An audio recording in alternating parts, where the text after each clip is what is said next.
Hello there, my sleepy nights. And tonight, we embark on a magical journey through a collection of enchanting tales that will transport you to worlds of wonder and mystery. We'll explore 3 captivating stories, each brimming with magic, adventure, and timeless wisdom.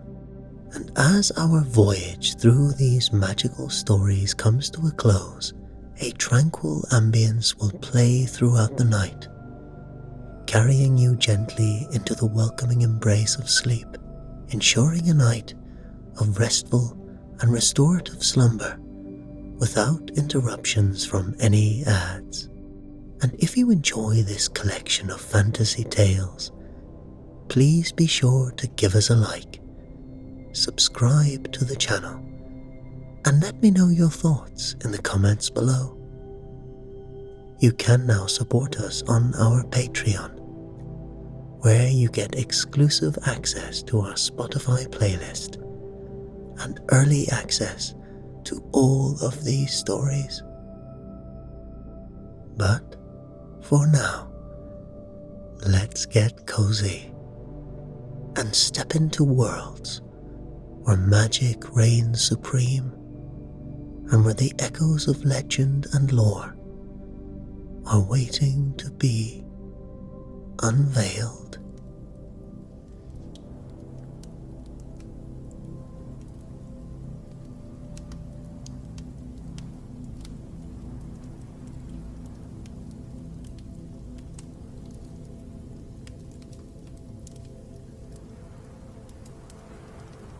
In a forgotten corner of England, where the shadows of a dense wood crept toward the edge of a decaying village, a young boy named Oliver found himself trapped in a life devoid of any warmth.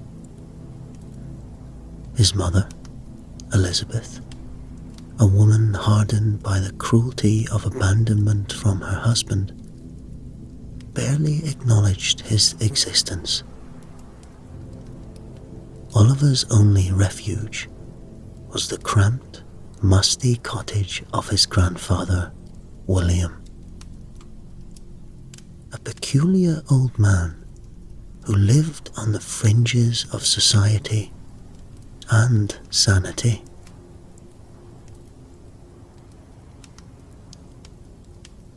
Oliver's visits to his grandfather's abode were an escape from the suffocating reality of his life.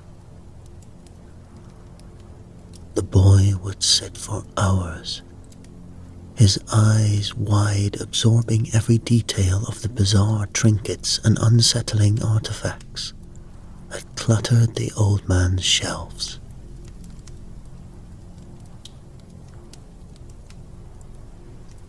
William, his mind unhinged by years of isolation and obsession with the neighboring wood, would regale Oliver with twisted tales of the forest's dark heart, his voice a chilling whisper that sent shivers down the boy's spine.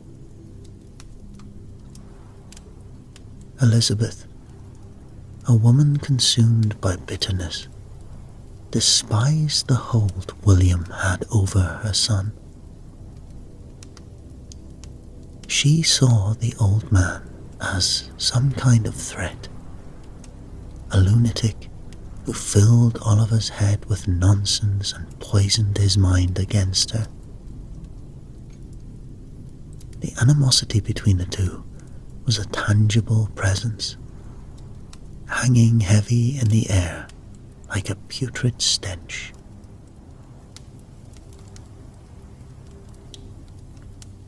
One grim morning, as a cold, unrelenting rain beat against the village's dilapidated rooftops,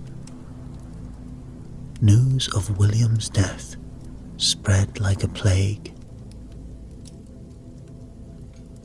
Oliver, his heart shattered and his soul adrift, was left to drown in a sea of despair. the loss of his grandfather, the only person who had ever shown him a glimmer of affection, was a wound that would never truly heal. As Oliver and his mother picked through the remains of William's life, the boy's hopes for a meaningful inheritance were quickly dashed. Among the dust and decay, they discovered a will that offered Oliver nothing more than a tattered patchwork jacket and an old, weathered pipe. Elizabeth, her lips curled in disdain, snatched the old pipe from Oliver's grasp, her voice a venomous hiss as she declared him too young for such vices. Oliver, his spirit crushed and his dreams shattered, clung to the patchwork jacket like a drowning man to a piece of driftwood. As he ran his fingers over the frayed edges and uneven stitches, he couldn't help but feel a sense of bitter disappointment. This was all his grandfather had left him. A useless garment that offered no comfort and held no answers, and some old pipe.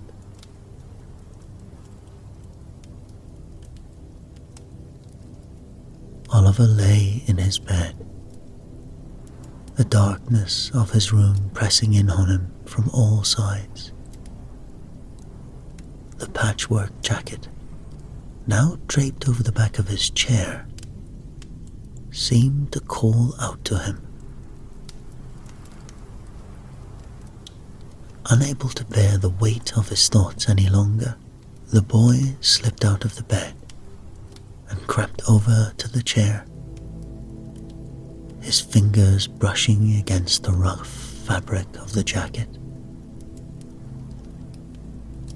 With a deep breath, Oliver slipped the jacket on, its warmth enveloping him like a comforting embrace.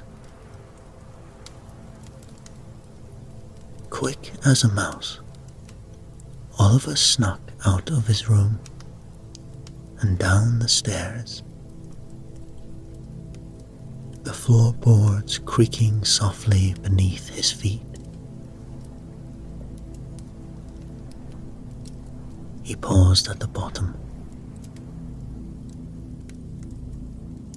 his eyes darting around to the darkened living room, half expecting his mother to appear and catch him in the act. And there, in the cupboard of the living room, lay the old pipe. Oliver snatched it, putting it into his pocket, and quietly slipped out the front door and into the night.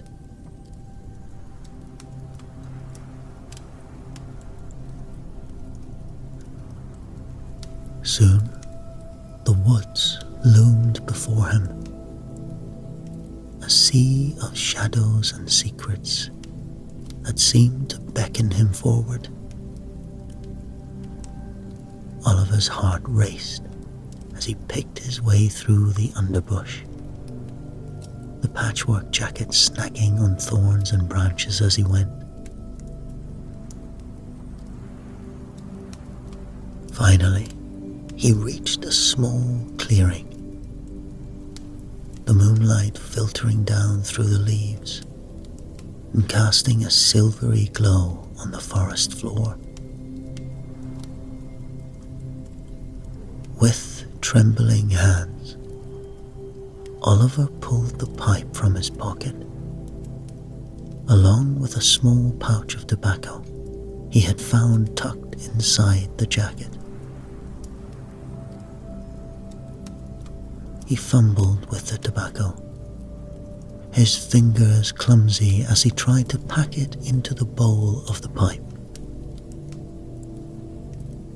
After several attempts, he managed to get it right,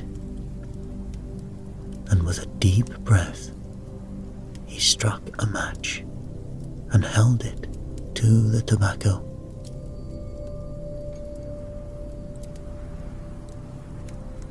The first drag was harsh, the smoke burning his lungs and causing him to cough violently. Oliver's eyes watered as he tried to catch his breath, the world spinning around him in a dizzying whirl. But as he recovered, he noticed something strange happening in the smoke that drifted up from the pipe. The tendrils of the smoke began to twist and writhe, taking on a life of their own as they formed into a shadowy figure. Oliver's heart hammered in his chest as he watched the figure in the smoke take shape, and then he could make out a face and eyes glowing deep blue. It looked like some kind of spirit. "Oliver," the spirit hissed, its voice a whisper that sent shivers down Oliver's spine. "I am the spirit of tobacco,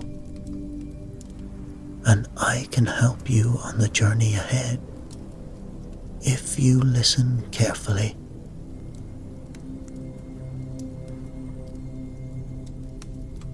Oliver's blood ran cold as he stared at the spirit, its words echoing in his mind like a sinister prophecy. He tried to back away, his legs trembling beneath him.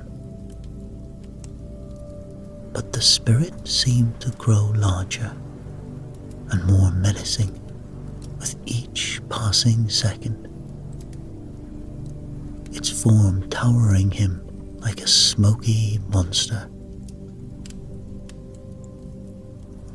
"This can't be tobacco he's smoking," Oliver thought to himself. In a panic, Oliver blew the smoke figure away with his arm and flung the pipe away, watching it as it sailed through the air and clattered against the trunk of a nearby tree. He turned to run, his heart pounding in his ears. But before he could take more than just a few steps, a large crow swooped down from the branches above, snatching the pipe up in its beak and dropping it at the boy's feet.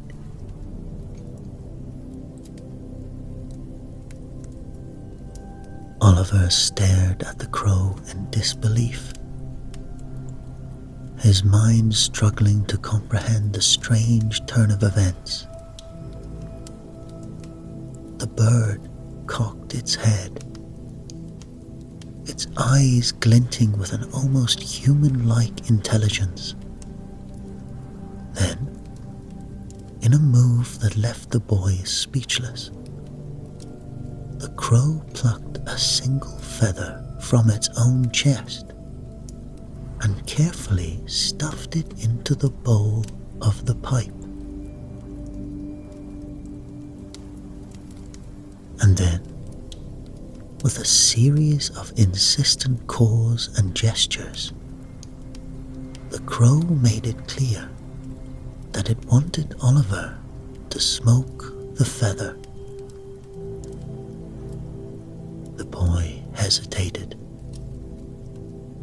his hands shaking as he reached for the pipe once more. The thought of smoking a crow's feather seemed absurd, but something in this bird's demeanor compelled Oliver to obey.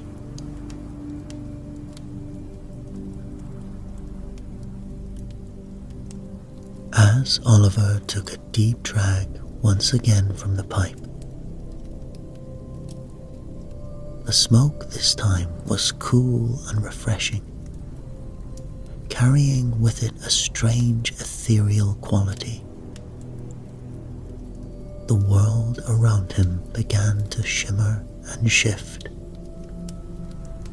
and in the smoke a shape appeared once again, and this time the boy found himself face to face with the spirit of the crow, its form taking shape within the swirling tendrils of the smoke.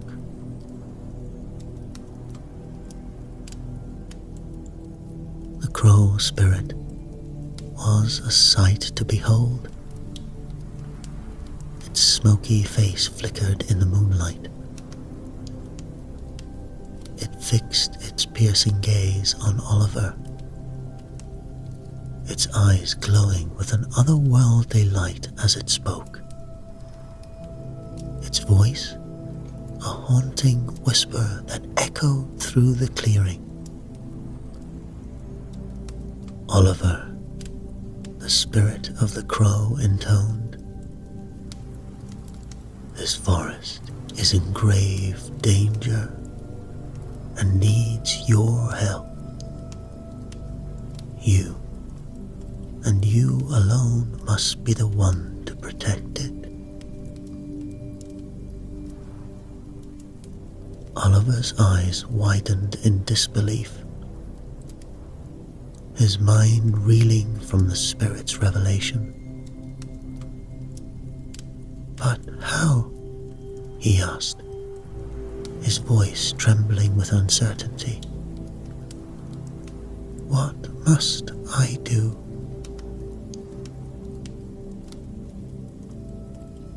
The spirit's form shifted, the smoke swirling around as it spoke once more. Follow me deeper into the forest, Oliver. There, I will guide you and reveal the path you must take to save this ancient woodland.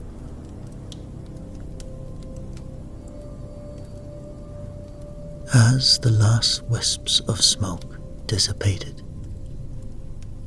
Oliver looked down at the crow watching him from the forest floor.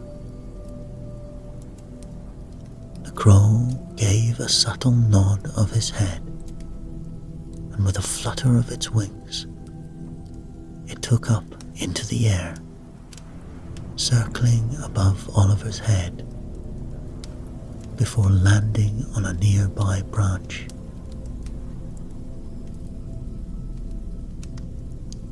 The boy hesitated for a moment, his heart pounding in his chest as he tried to come to terms with the bizarre nature of the events unfolding. But as he looked into the crow's eyes, he saw a glimmer of encouragement, a silent promise that he would not face this challenge alone.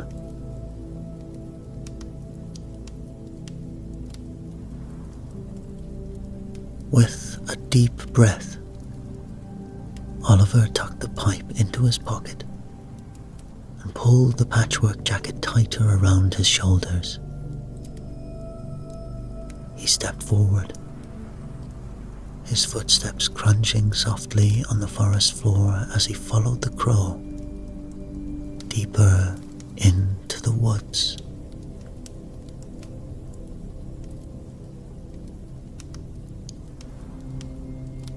The forest seemed to come alive around them.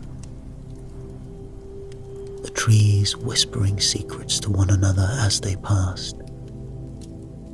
Moonbeams filtered through the canopy, casting shadows on the ground, and illuminated the path ahead.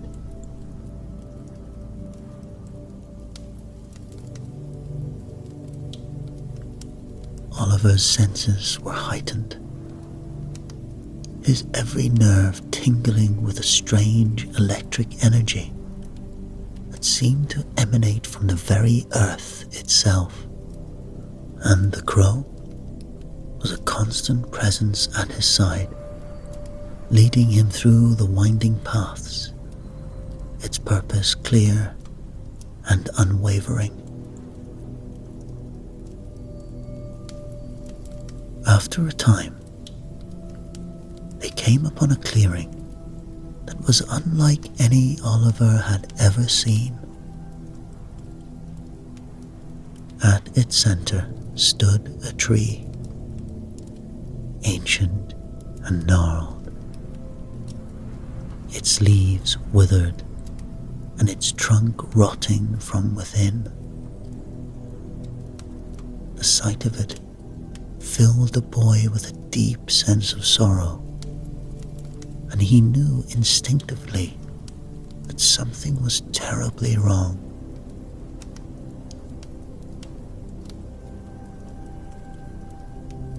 The crow hopped forward, plucking a single brittle leaf from the dying tree.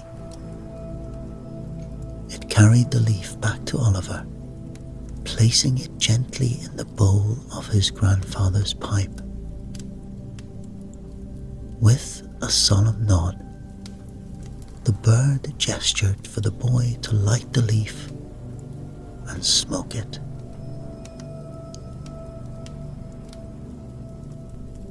Oliver hesitated for a moment, his heart pounding in his chest. But as he looked into the crow's eyes, he saw a glimmer of urgency, a silent plea for him to trust in the wisdom of the forest. With trembling hands, he struck a match and held it to the leaf, watching as it smoldered and caught flame.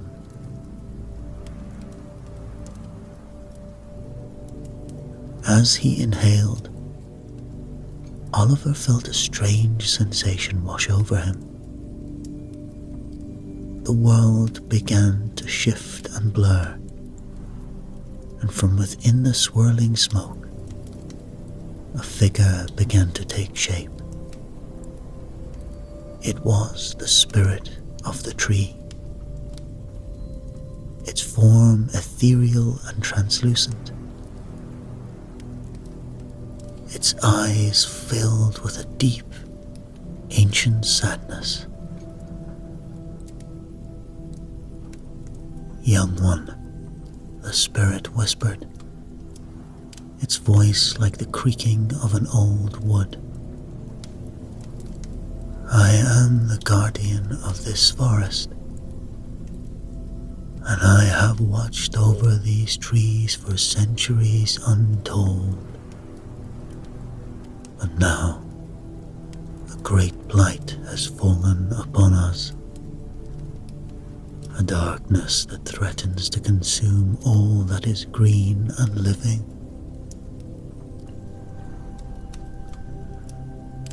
Oliver's eyes widened in horror as the spirit described the extent of the blight, how it had spread from tree to tree like a plague, rotting them from the inside out. The boy's heart ached at the thought of so much life being snuffed out, and he knew that he had to do something to help.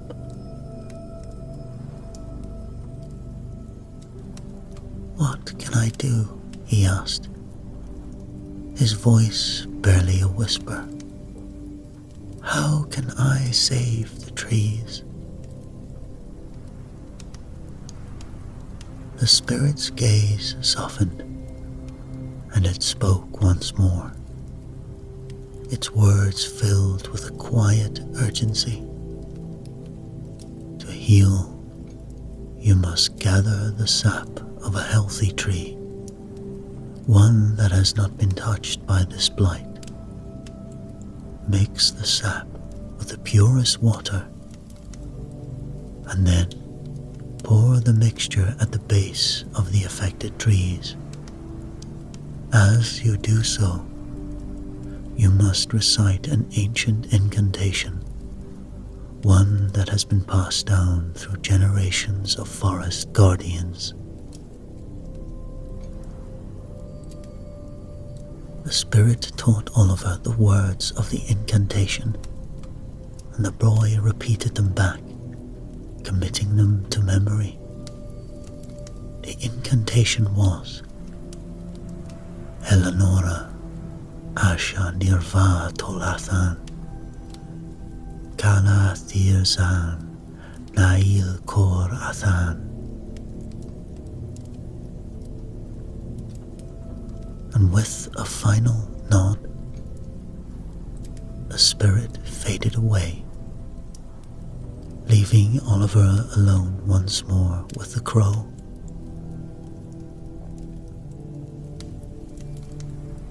The bird wasted no time, leading Oliver through the forest to a tall, healthy tree of the same species. The boy pulled out a small vial from his grandfather's jacket and carefully collected the tree's sap, watching it as it dripped slowly into the container. Next, the crow guided him to a hidden spring, its waters crystal clear and shimmered in the moonlight. Oliver filled a second vial with the precious liquid, marveling at its purity and the way it seemed to sparkle in the light. With the sap and water collected, Oliver made his way to the clearing where the dying tree stood. He knelt at its base, pouring the mixture into the soil and reciting the incantation the spirit had taught him. As the final words left his lips, a soft glow began to emanate from the tree, and its leaves slowly began to regain their color, the first signs of life returning to the withered branches.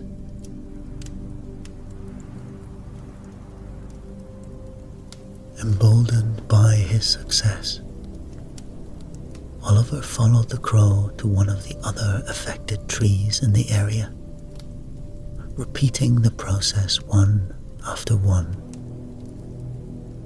He poured the sap and water mixture at their bases, reciting the incantation with growing confidence, and watching as the blight began to recede.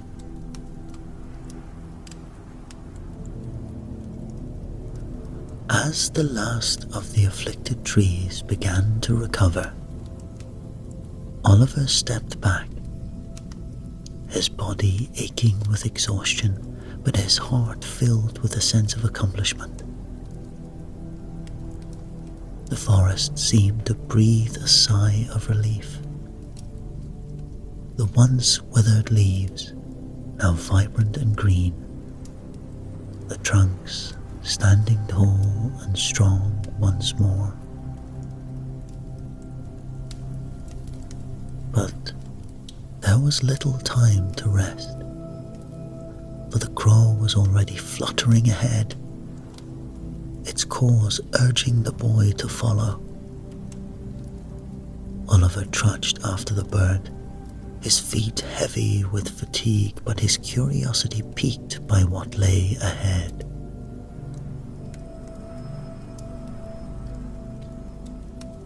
As they ventured deeper into the woods, the undergrowth grew thicker, the trees pressing closer together until the moonlight was all but blocked out. The air was heavy with the scent of moss and decay, and Oliver couldn't shake the feeling that they were being watched by unseen eyes. Suddenly, the crow let out a sharp cry, its wings beating frantically as it landed beside a fallen log. Oliver hurried over, his heart pounding in his chest, and there, hidden in the shadows, lay an injured deer. The animal was beautiful, its coat a rich, dappled brown, but its eyes were glazed with pain, and a deep cut marred its hind leg, blood oozing from the wound. Oliver's heart ached at the sight, and he knew that he couldn't leave the poor creature to suffer. The crow hopped forward, plucking a single hair from the deer's coat and placing it in the bowl of Oliver's pipe.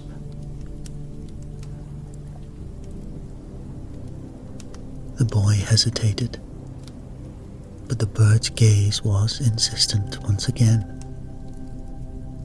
and he knew he must trust in the wisdom of the forest. With trembling hands, Oliver lit the hair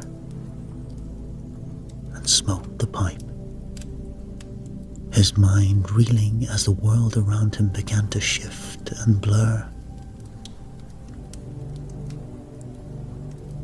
From within the swirling tendrils, the spirit of the deer emerged, its form translucent and shimmering in the dim light. "Please," the spirit begged, its voice a soft, mournful whisper, "end my suffering. The pain is too much to bear."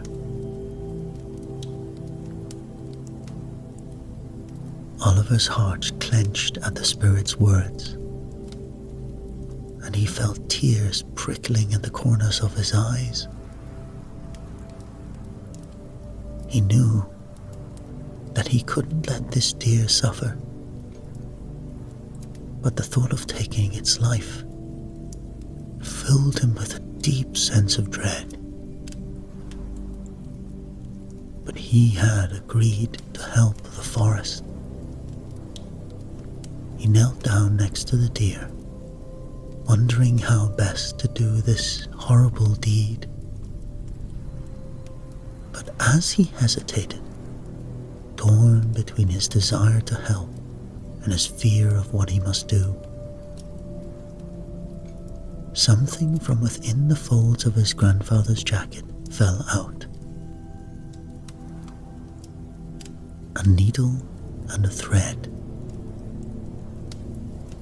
glinting in the moonlight.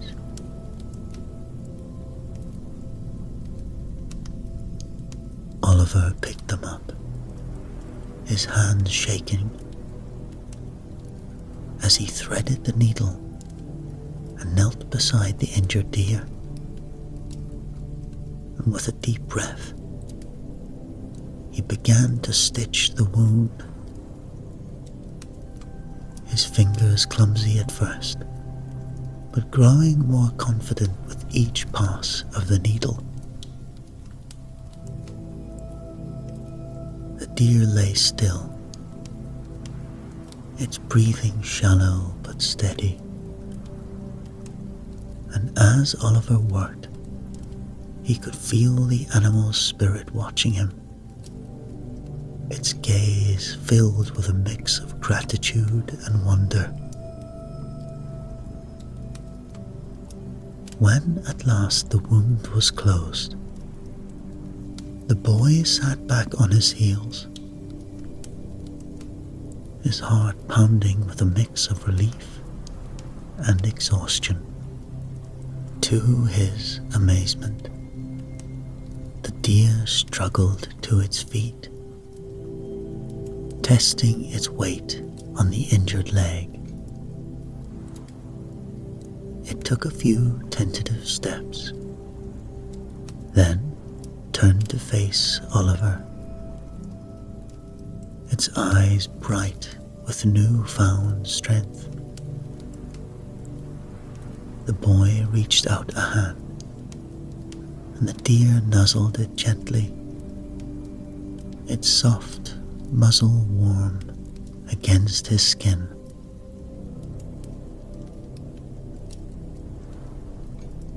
For a moment, the two just stood there, boy and deer, their hearts beating as one in the quiet of the forest. Then, with a final, grateful look, the deer turned and bounded off into the undergrowth, its tail flickering behind as it disappeared from view.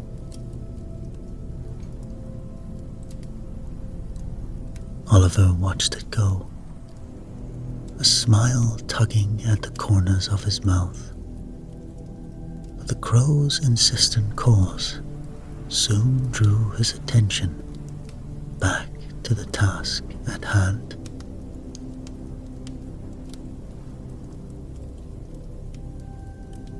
The bird fluttered ahead, its black feathers a stark contrast against the dark green of the forest. And Oliver knew he had no choice but to follow.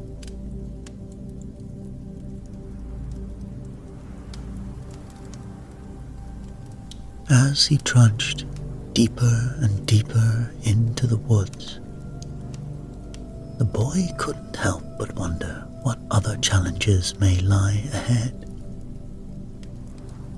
But with the spirits of the forest at his side, and the magic of his grandfather's pipe to guide him, he felt ready to face whatever trials came his way.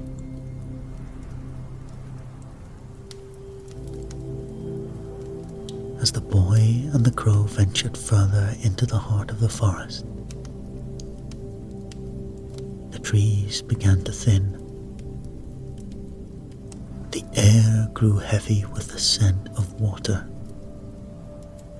and soon the sound of gentle waves lapping against the shore reached Oliver's ears.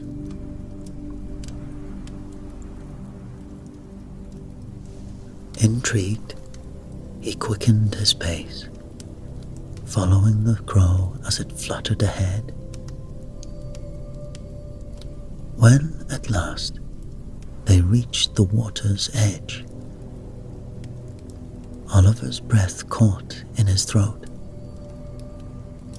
his eyes widening at the sight before him. There, nestled in the center of a small, crystal-clear lake, was an island, its rocky shores crowned with a dense thicket of trees. And there, half hidden among the foliage, stood a small hut, its thatched roof and weathered walls speaking of age and of mystery.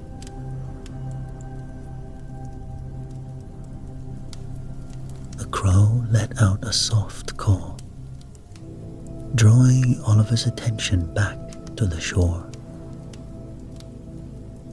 The bird hopped forward, its beak dipping into the water and emerging with a tangle of waterweed. It carried the plant back to the boy, placing it carefully into the bowl of his pipe.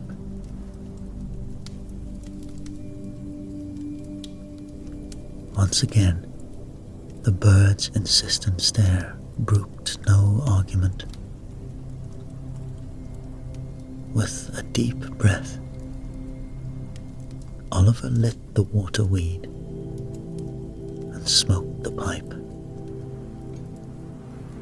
his mind reeling as the world around him began to shift and blur. From within the smoke, the spirit of the water weed emerged. It beckoned to Oliver, its voice a soft, gurgling whisper that seemed to emanate from the very depths of the lake. "Come, young one," the spirit called, its words echoing across the water. "Cross the lake and seek the wisdom that awaits you on the island."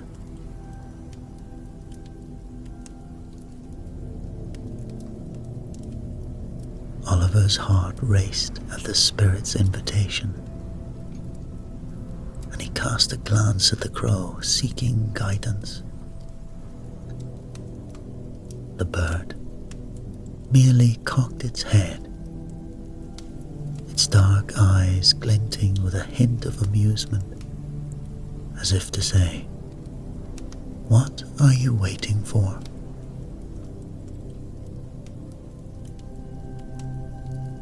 Steeling himself, Oliver stepped forward, his toes curling into the soft sand at the water's edge.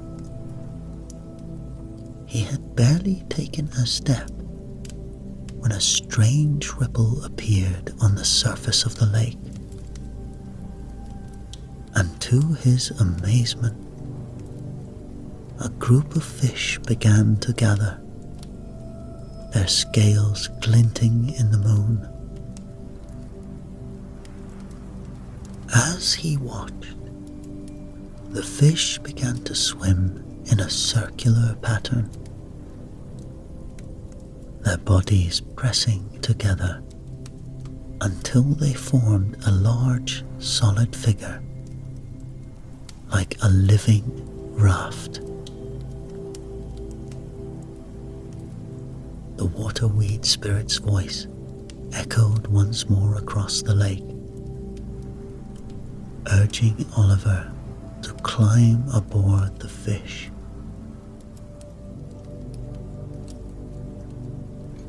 With a deep breath, the boy stepped onto the fish, his feet sinking slightly into their soft, slippery scales. To his amazement, the creatures held firm, their bodies supporting his weight, as if he were no heavier than a feather. Slowly, the fish began to move, propelling Oliver across the lake towards the island.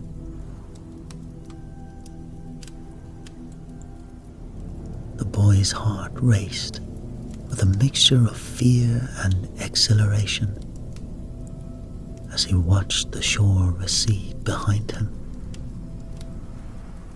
The crow flying overhead like a silent guardian. As they neared the island, the fish began to slow,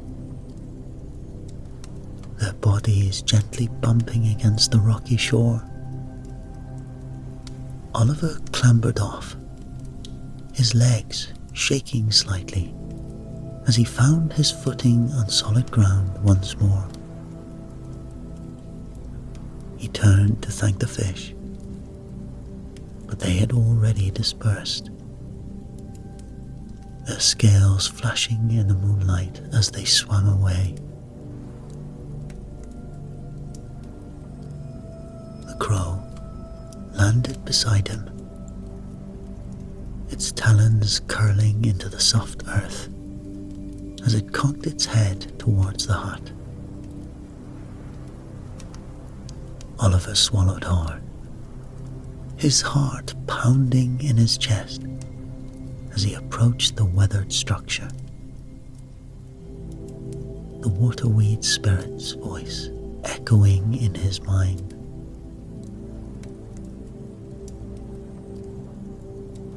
With a deep breath, Oliver pushed open the door of the hut, the hinges creaking softly as he stepped inside, ready to uncover the secrets that lay within.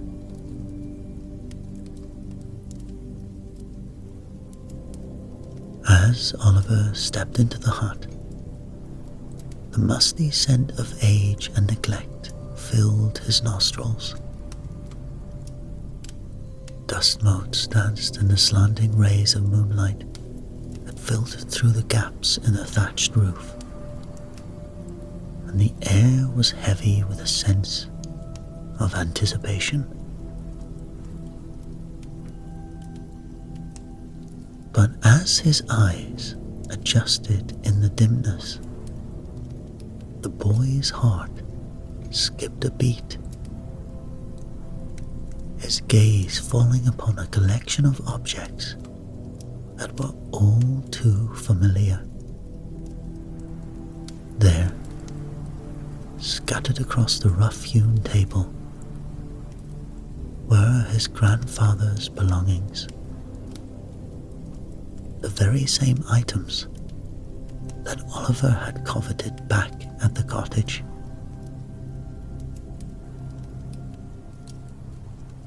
With trembling hands, he reached out to touch them, his fingers brushing against the worn leather of his grandfather's favorite book, the smooth wood of his whittling knife,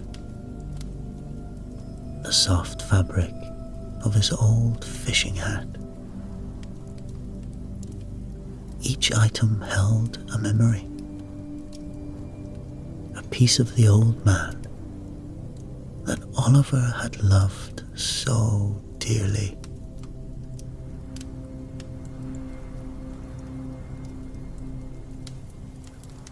As he explored the hut, the crow fluttered to a small cupboard in the corner,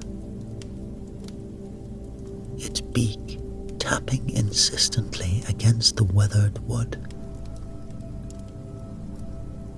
Intrigued, Oliver made his way over, his hands hesitating for a moment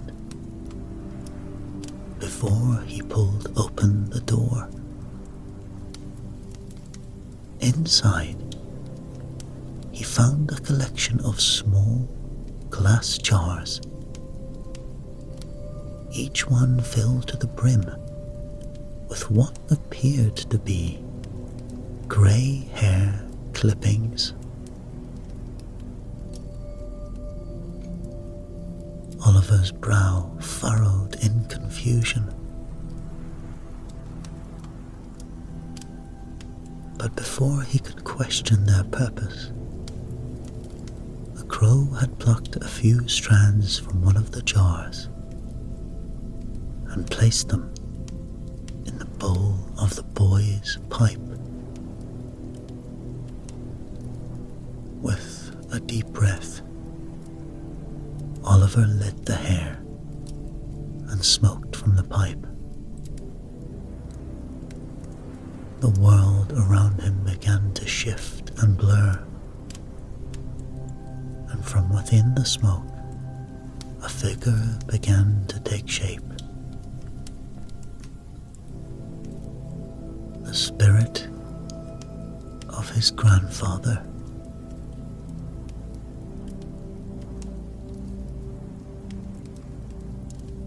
The old man's form in the smoke was bright and sharp as he ever was. He smiled at Oliver, his gaze filled with a mix of pride and sorrow. "My boy," the spirit whispered, his voice echoing in the stillness of the hut. "I knew that one day you would find your way here.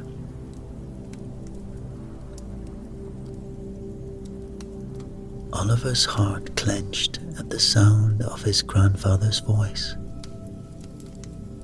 and he felt tears prickling at the corners of his eyes. "Grandfather," he murmured, his voice thick with emotion.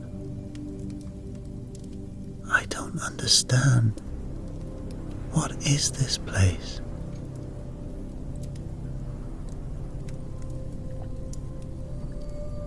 The old man's spirit sighed, his form flickering in the dim light.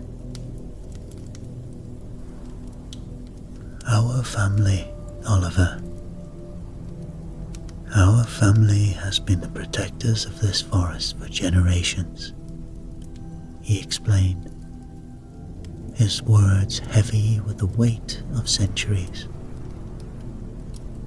"It was my duty, as it was my father's before me, to watch over the creatures and the trees, to keep the balance of nature in check." Oliver's eyes widened at his grandfather's revelation, his mind struggling to comprehend the enormity of the task that had been passed down through generations. The old man's spirit smiled sadly, his gaze drifting to the window where the crow sat perched on the sill. "After your father left when you were born, I knew that you would have to be next in line," he said softly.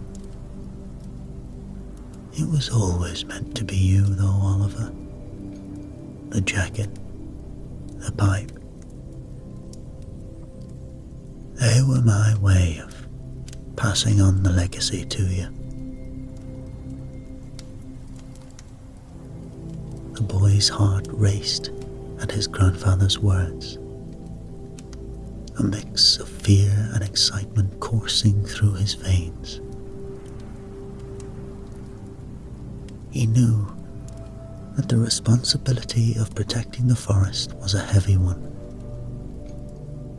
but with his grandfather's guidance, he felt ready to take on the challenge.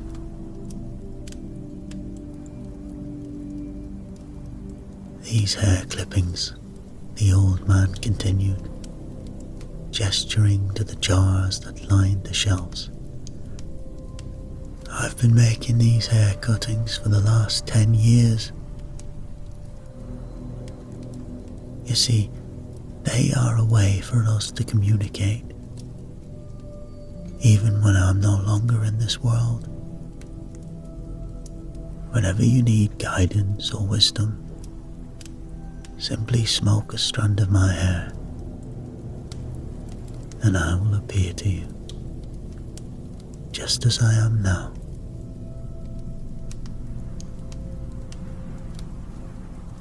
Oliver nodded,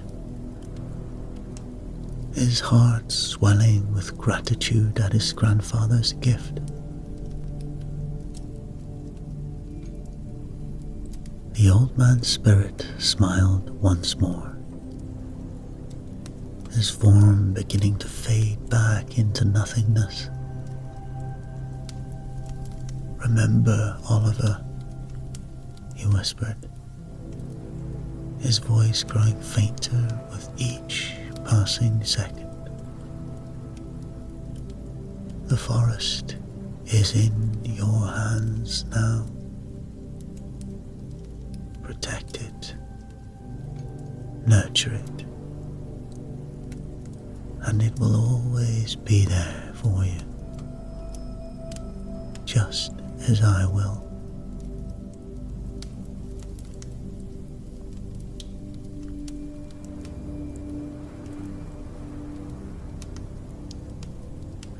With those final words, the spirit disappeared, leaving Oliver alone in the hut once more.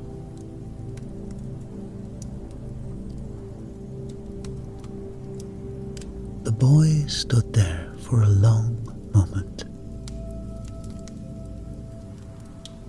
his heart filled with a sense of purpose and determination.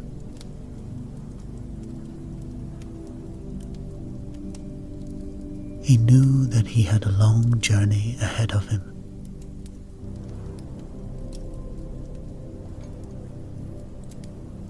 But he was ready.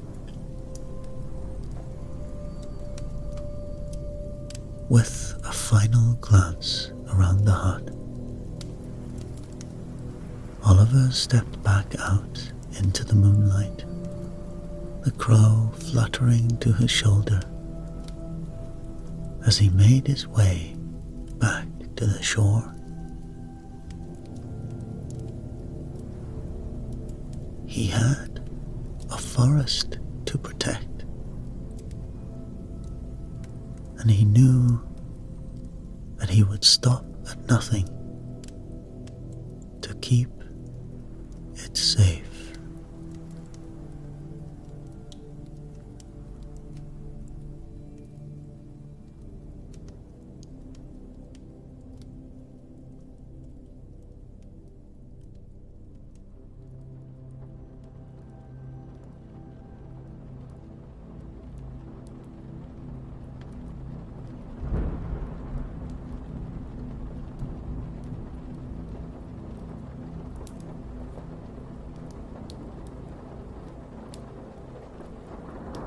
The wisps of fog swirled across the forest floor, tendrils grasping at tree trunks like ghostly fingers as darkness slowly enveloped the wood.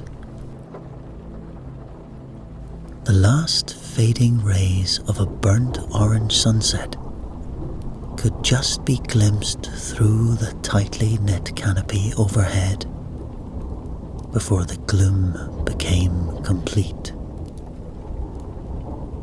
A damp, earthy scent permeated the cooling night air, and an orchestra of insects and nightbirds began their cacophonous performance.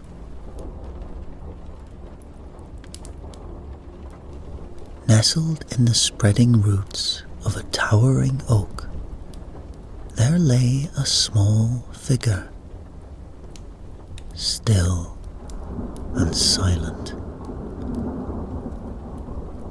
As the shadows gathered, the form began to stir. A pair of bright eyes blinked open, and the figure sat up with a start, gazing around in confusion. He was a dwarf, powerfully built with strong, compact limbs and a barrel chest. An unruly knot of hair and beard covered his face, glinting like copper in the fading light. He patted himself down, trying to make sense of his surroundings and situation. Finding nothing but simple garb, a rough spun tunic, woolen breeches, and well-worn boots. His hands closed around a small object in his pocket. He drew it out and peered at it curiously, angling it to catch the last droplets of light that trickled down through the trees.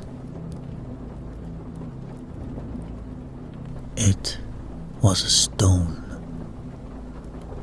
perfectly smooth, as if shaped by a master craftsman rather than nature. Its surface swirled with veins of shimmering silver and gleaming obsidian. As the dwarf studied the mesmerizing patterns, hazy images seemed to form amidst the metallic ripples. Half-remembered dreams slipping back into recesses of his mind. He shook his head in frustration as the visions evaporated like morning mist.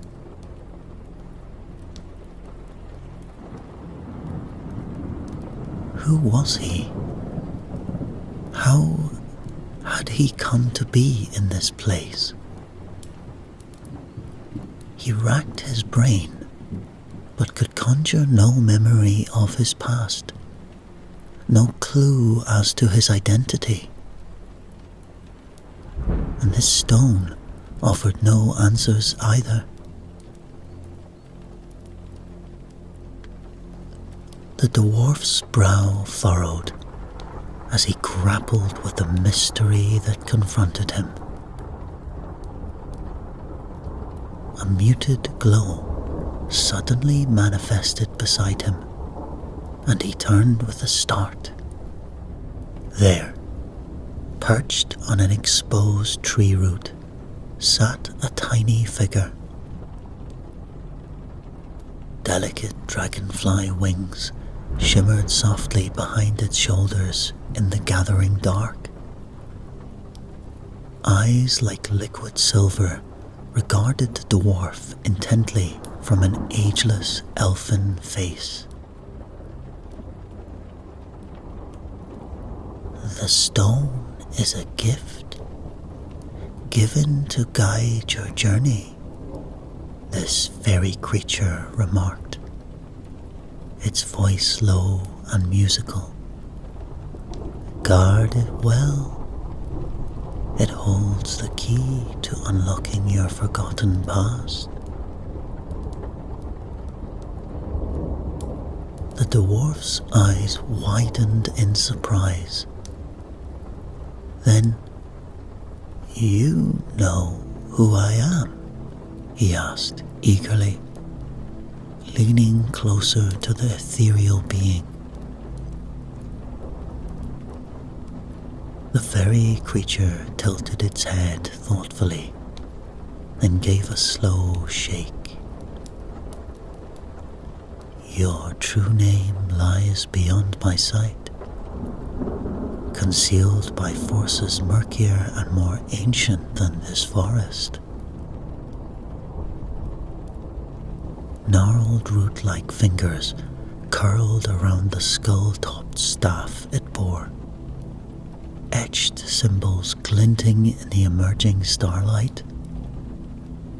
But it continued after a weighty pause. "I know the path you must take to reclaim what has been lost to you. Keep the stone as your compass through the shadows ahead."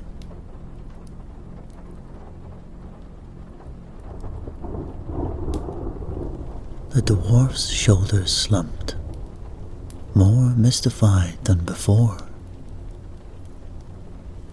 But as he gazed down at the shimmering gift in his palm, a kernel of resolve hardened within him.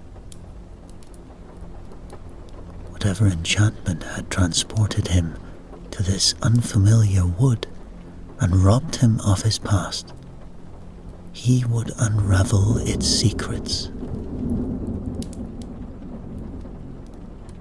The dwarf clambered to his feet, patting his garb once more out of long habit to ensure his tools and pouches were in place.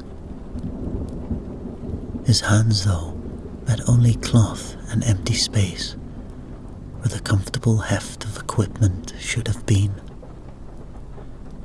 Crestfallen, he looked pleadingly at the sentry-still ferry, only to find it had vanished.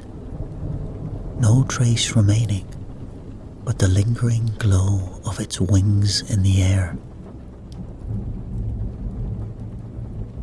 The dwarf straightened his back and squared his shoulders, lifting his bearded chin bravely. He had no name, no memories, no supplies, nor inkling of where this forest track might lead. But lead somewhere it must, and so, choosing a direction at random, the dwarf struck out under the twittering evening canopy in search of his forgotten self. Hundreds of miles away, an unsettling sense of unease hung over a misty moor. The air here was still, not a breath of wind disturbing the brooding quiet. Tendrils of vapor curled around scattered hills and ancient standing stones. Nature reclaiming the crumbling monuments built by a people lost to time's decay. Prone in a hollow between two grass-fuzzed rises lay another time-worn relic. A female giant, her lengthy form folded awkwardly into a cramped space. Eyes of pale green blinked open, confusion swirling in their depths. She levered herself upright with a low groan, joints creaking in protest after long disuse. Where was she? Who was she? How did she get into this place? Fingers like small saplings reached to soothe the crick in her thickly muscled neck as she gazed about in bewilderment. Nothing but endless, empty moorland met her stare, the clinging mists obscuring any defying features in a monotonous grey murk. She pondered how she came to wake in this barren place. The last echoes of a vivid dream clung to the edges of her mind, but the details bled away like water through a sieve, leaving only faint impressions of a firelight and frantic shadows. Her scattering thoughts were interrupted by an insistent weight in her pocket. She dug deep inside and extracted a stone, flawlessly smooth and banded with veins of emerald and azure radiance. The giant turned the object over slowly in her hand, utterly dwarfed by her enormous palm. As shafts of overcast light struck the surface, visions swam up from the crystalline depths. Joy and warmth suffused her for a moment, as hazy scenes of comradeship and belonging played across her mind's eye. But they faded as swiftly as they had appeared, leaving her with a bittersweet ache of something precious now lost.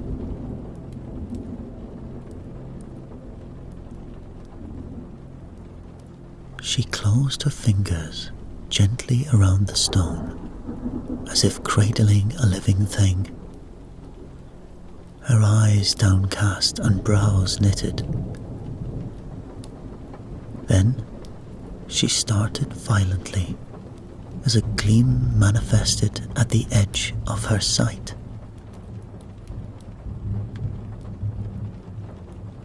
Perched atop a nearby tree was a slight, liquid-limbed creature, features obscured by the wreathing mists, small dragonfly wings behind it. As she watched this fairy-like creature, it spoke. "I know your mind is clouded, shrouded by memories guarding themselves from your seeking thoughts. But the stone is the key. Follow where it guides, and you will discover what has been forgotten." The giant's breath escaped in a rush, heart seized by an emotion she could not name. Then you can return what I have lost? The pleading note in the giant's thunderous voice surprised her. When had she become so frail, so desperate? Surely she once had stood firm and steadfast against all storms. The fairy-like creature gave no reply, only inclining its head slowly before fading back into the gloom.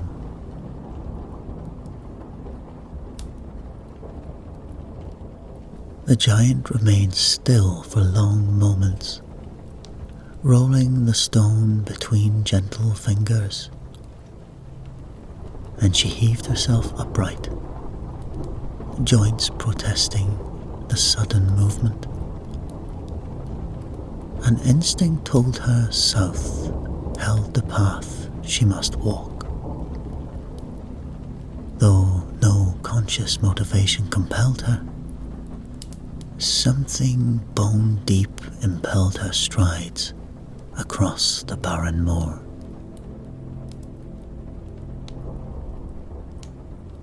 She crested a low rise, still firmly in the clutches of the enshrouding mist. Some trick of the muted light revealed her colossal shadow stretching before her, long legs moving forward tirelessly. Though the destination remained obscured, she would follow wherever the stone's glimmering promise of revelation led. Head held high, she marched onwards through the featureless gloom.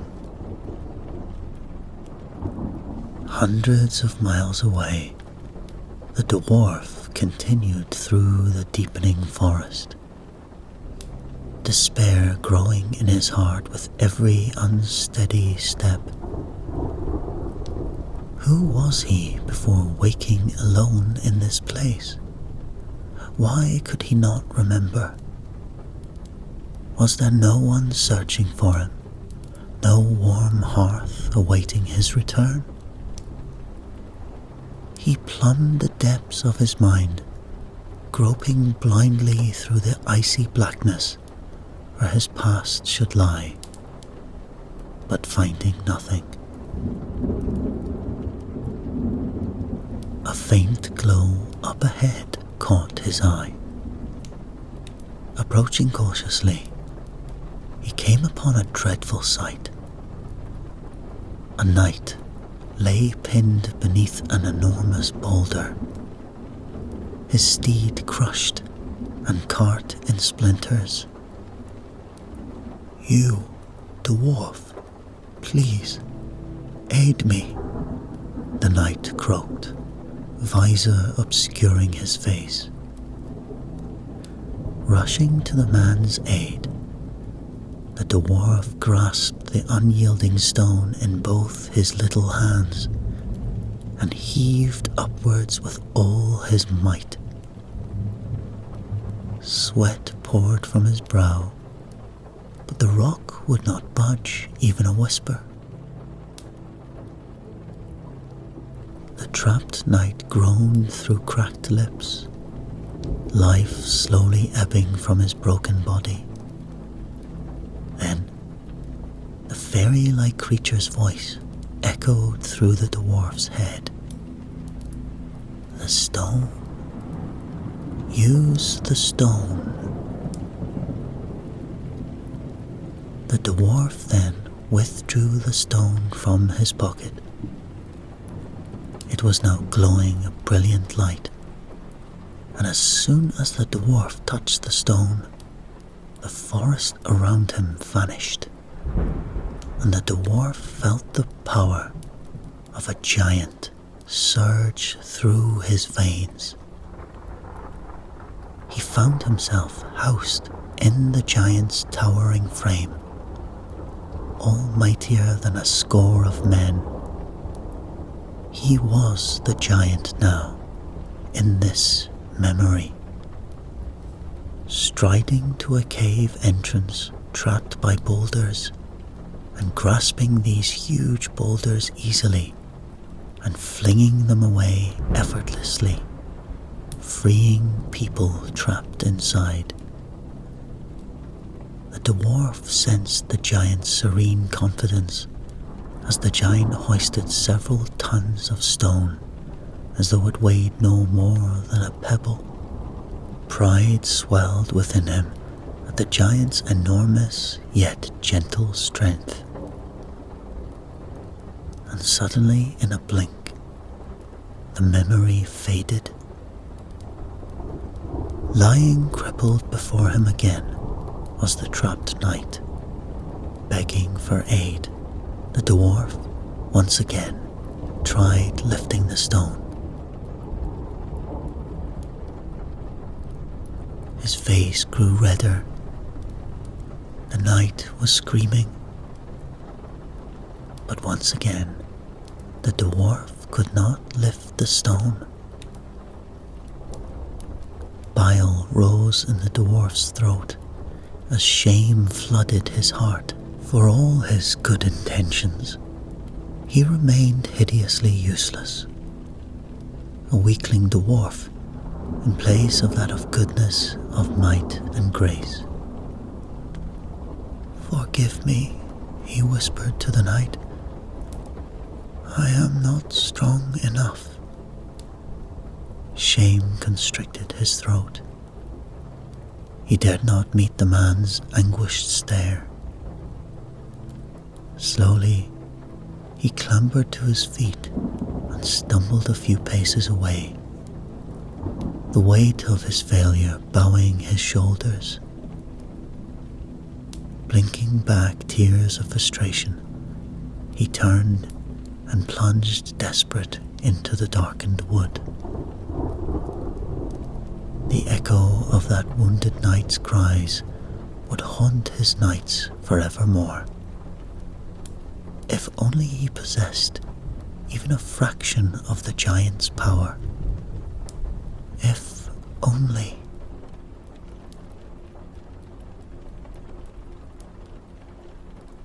Hundreds of miles away, the giant lumbered across the lonely moor as the night deepened around her. A bone-deep ache of isolation gnawed at her spirit. Did she belong anywhere in these endless empty lands? Or was she doomed to wander alone till the end of her days? As a chill wind stirred the fog, faint cries reached her ears. She turned and spotted a dark opening at the base of a stony tor. the entrance to an ancient dwarfen mine, long abandoned. The cries grew more urgent as she approached the tunnel mouth. Peering into the cramped, ink-black space, she spotted a fair-haired elf, face gaunt and pale with fear, stuck inside. "Please," he croaked, "I've been trapped in here for days." He explained, surviving the mine collapse alone in the dark for 3 days with no food or water. Only the thought of his wife and children kept him clinging to life. The giant knelt and reached one massive arm into the hole, straining her eyes to see through the gloom. But try as she might, her hand could not squeeze through the narrow gap to grab the trapped elf. She might as well have been grasping at stars. Frustration boiled in her gut as she bellowed and flung rocks aside, only causing more rubble to collapse and block the passage even further. She slumped with a haggard sob, cursing her useless, lumbering body. If only she were shrunken and delicate enough to crawl inside on hands and knees. If only. The fairy-like creature's voice then echoed through the giant's head. The stone. Try the stone. Just then, the stone's radiance flared brightly from her cloak. She touched it, and visions bloomed inward as she was suddenly housed inside the dwarf's stocky form. She had become the small dwarf in these memories. And with an eager smile, the dwarf delved light-heartedly into the constricted tunnels of a gem mine, navigating the most treacherous spots with nimble confidence. Though the shafts tightened crushingly, the dwarf pressed on, undaunted to unveil glittering troves untouched for eons. The dwarf's small, sturdy frame proved a perfect fit to access riches inaccessible to other folk. As the vision faded, despair crushed the giant's heart. "Forgive me," she whispered to the elf. "I am too big for this task." Before her, the elf's cries still rang out weak and terrified, while she remained powerless to offer aid.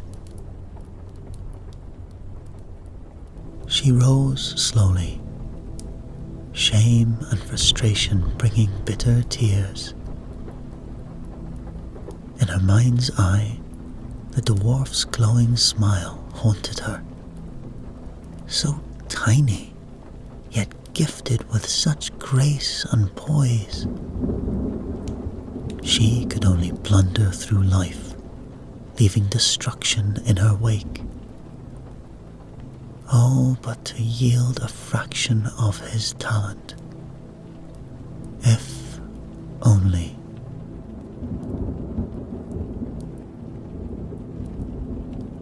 Hundreds of miles away, trudging on through the midnight forest, the dwarf puzzled over the strange stone's visions. Why had he seen through the giant's eyes? And why did the memory's warmth contrast so painfully with the bleak loneliness hounding his wanderings? he shuddered, banishing fruitless speculation as faint cries echoed ahead. The dwarf pushed through the forest, and an opening appeared, revealing a high tower made from pale granite. Cramming his head back, he glimpsed far above a maiden crammed against an arch window, face etched with despair. "Please help me," she cried, every word echoing as if from the bottom of a well. "An evil sorcerer has locked me away until I consent to be his bride," she sobbed, clinging to the tower, vertigo swelling at the lethal drop before her. The dwarf rushed to aid the imprisoned lady, but the smooth tower walls rebuffed even his stubborn attempts at scaling them. Finding a heavy coil of rope amidst supplies discarded below, he began lashing together poles into a makeshift scaffold. Yet, even atop his rickety contraption, the parapet remained tantalizingly out of reach. After hours of futile effort, exhaustion clouded his vision as failure weighed crushing on his shoulders. As the scaffold groaned under his weight, the dwarf gazed upwards, his mind racing for a solution. "Why not let down your braided hair so I can ascend to safety and help from the inside?" he suggested, hope flickering in his eyes. And to his astonishment, the maiden tugged at her scalp, revealing not the expected locks, but a bald head beneath a blonde wig. A mix of surprise and embarrassment washed over him as she chuckled at her own ruse, the moment turning from one of potential rescue to shared jest. The dwarf turned from that timeless monument of his limitations, manhood wounded no less than the trapped princess's hopes. Then, that fairy-like creature's voice echoed through the dwarf's head. "The stone. Try the stone." Then the stone awoke with light. The dwarf touched it, and once again channels of light guided his eyes to past scenes once more into the giant's memories. This time again he became the towering giant. It was breathtaking to be so tall. He witnessed the giant easily removing nobles from a castle engulfed in flames. Effortless strength, effortless height that could surely rescue the princess with a single grasp. As the visions receded, the dwarf stood still beneath the unconquerable tower. Within him swelled an ache no balm could soothe. He shuffled off under shadowed boughs, head hung low as the princess's mocking laughter rang in his ears. How he yearned to be towering as an oak, be able to pluck fair ladies from the most impassable keeps with but a crook of his finger. If only fate had gifted him that. If only.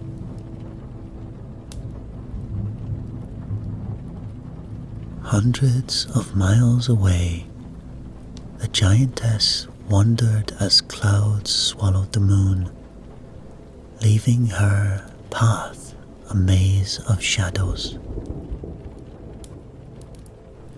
An icy wind kneed through the crags towering to either side.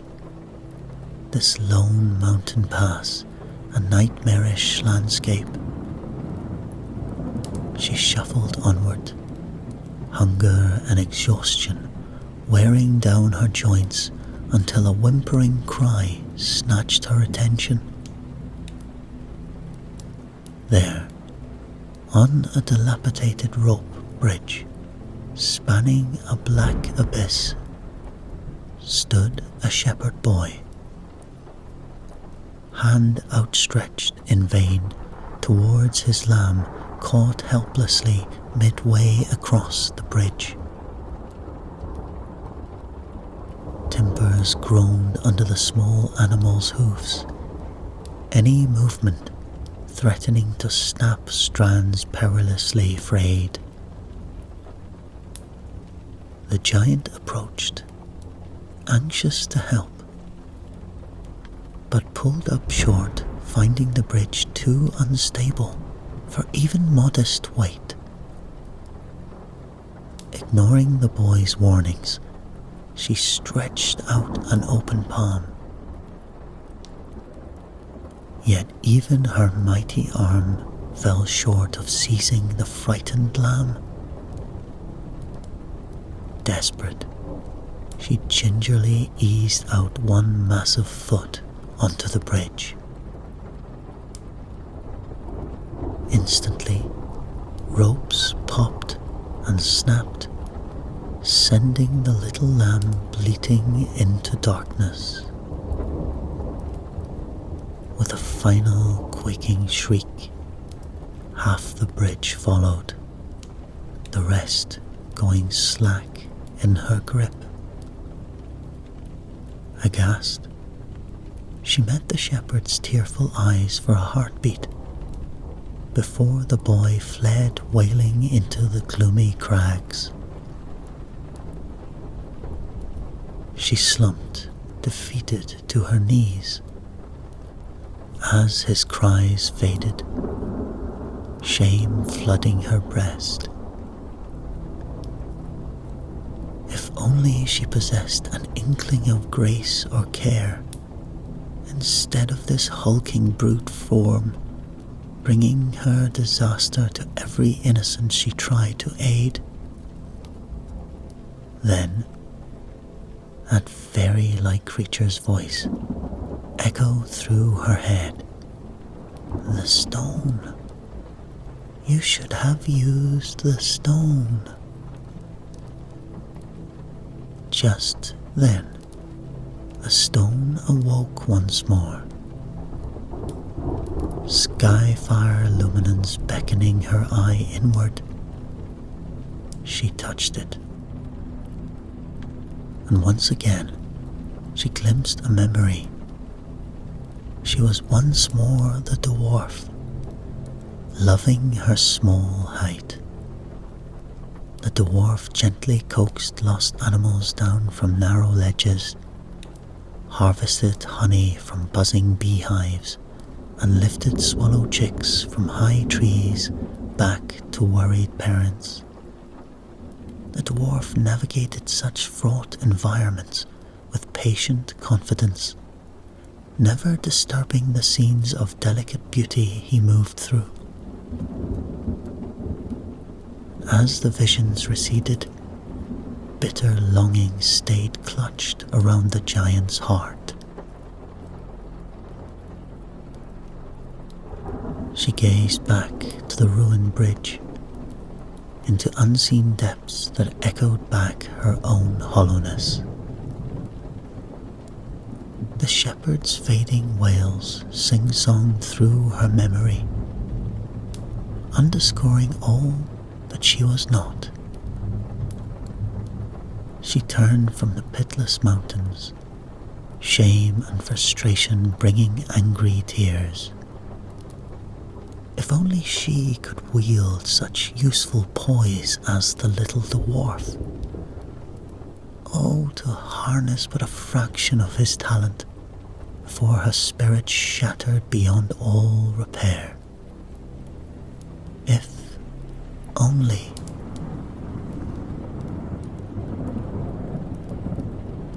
The dwarf slumped beneath an elder oak tree, while somewhere leagues distant, the giant collapsed against a standing stone. Twin embodiments of grief. The strange visions granted by the mysterious stones still burned in their minds, even as shame and inadequacy smothered their hearts. Both had tried their best again and again to save innocence that had crossed their paths, only to fail painfully, limited by size and strength beyond their control.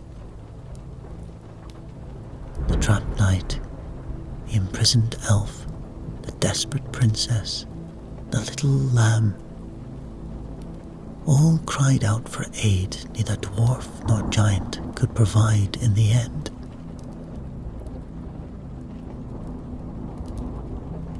Burying his face in his hands, the dwarf gave voice to his anguish in a wordless howl. The cry echoed across the darkened vale, fading to silence amidst the old foothills. There he dwelled useless, never able to be the hero legends spoke of. The giant turned her face skyward, letting tears course down her craggy cheeks. Somewhere overhead, the shepherd boy yet fled her fumbling attempts to help. She too unleashed a bellow of misery, the sound battering itself to nothing against ageless mountain stone. There she sat gigantic and lumbering, cursed never to perform tasks requiring a delicate hand. And in unison, both the dwarf and the giant retrieved the mystical stones from their pockets with quivering hands. Twin conduits of magic, tied to twisted pasts still shrouded in shadow.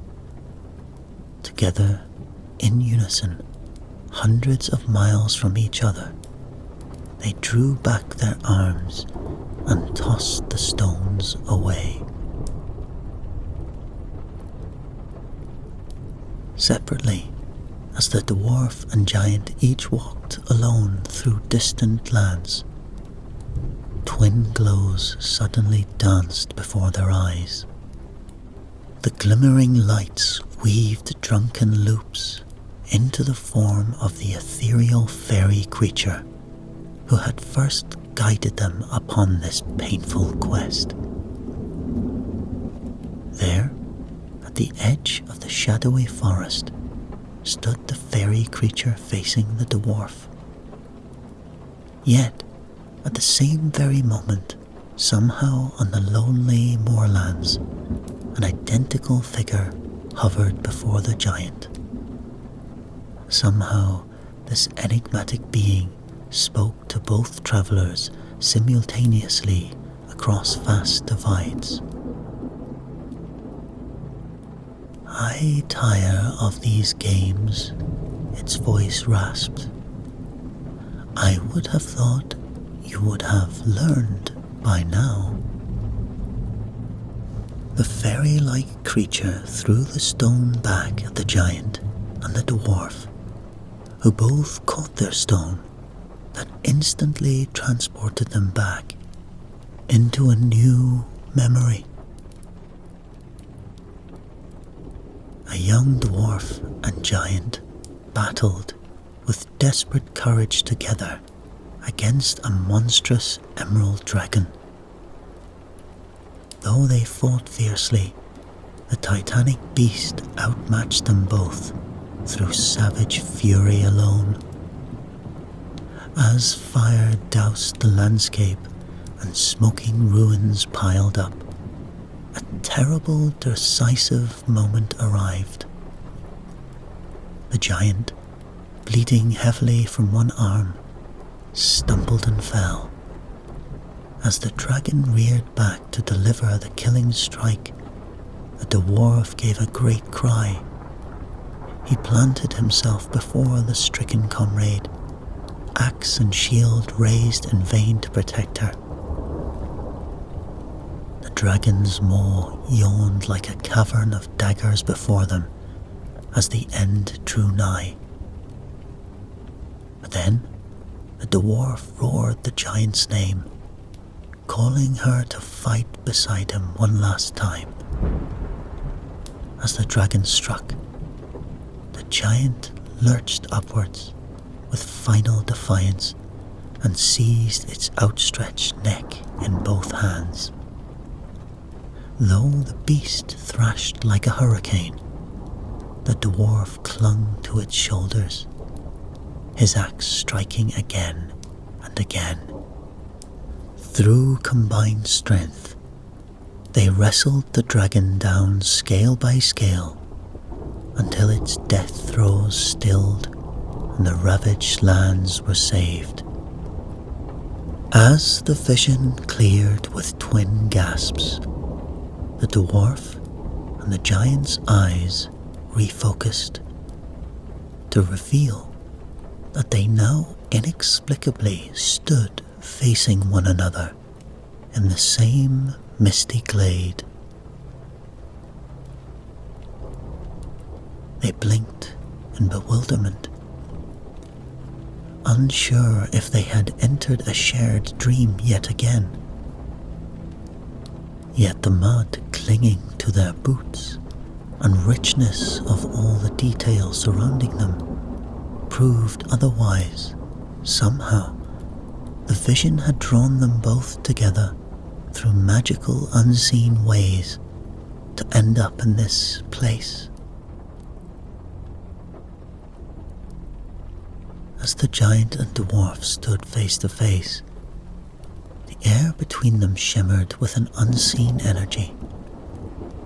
Suddenly, from this charged silence, the fairy-like creature emerged, not as a spectre of light as before, but holding in its hands the glowing stones that had guided them both.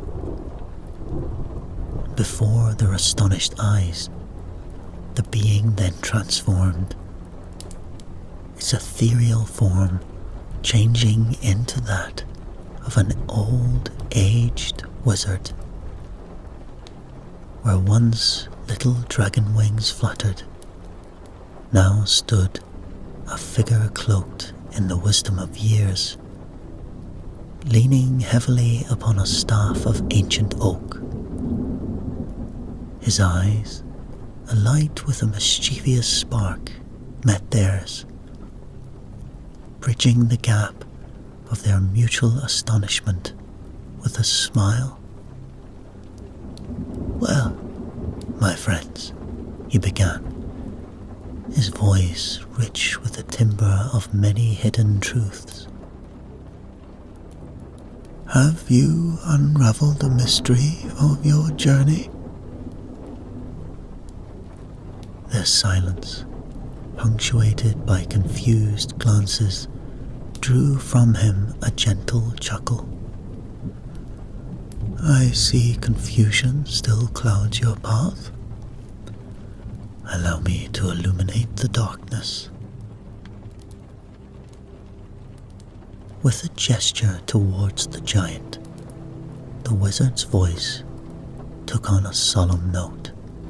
"You, who now stride with the might of the mountains, were once this very dwarf in front of you, strong, talented, and full of courage.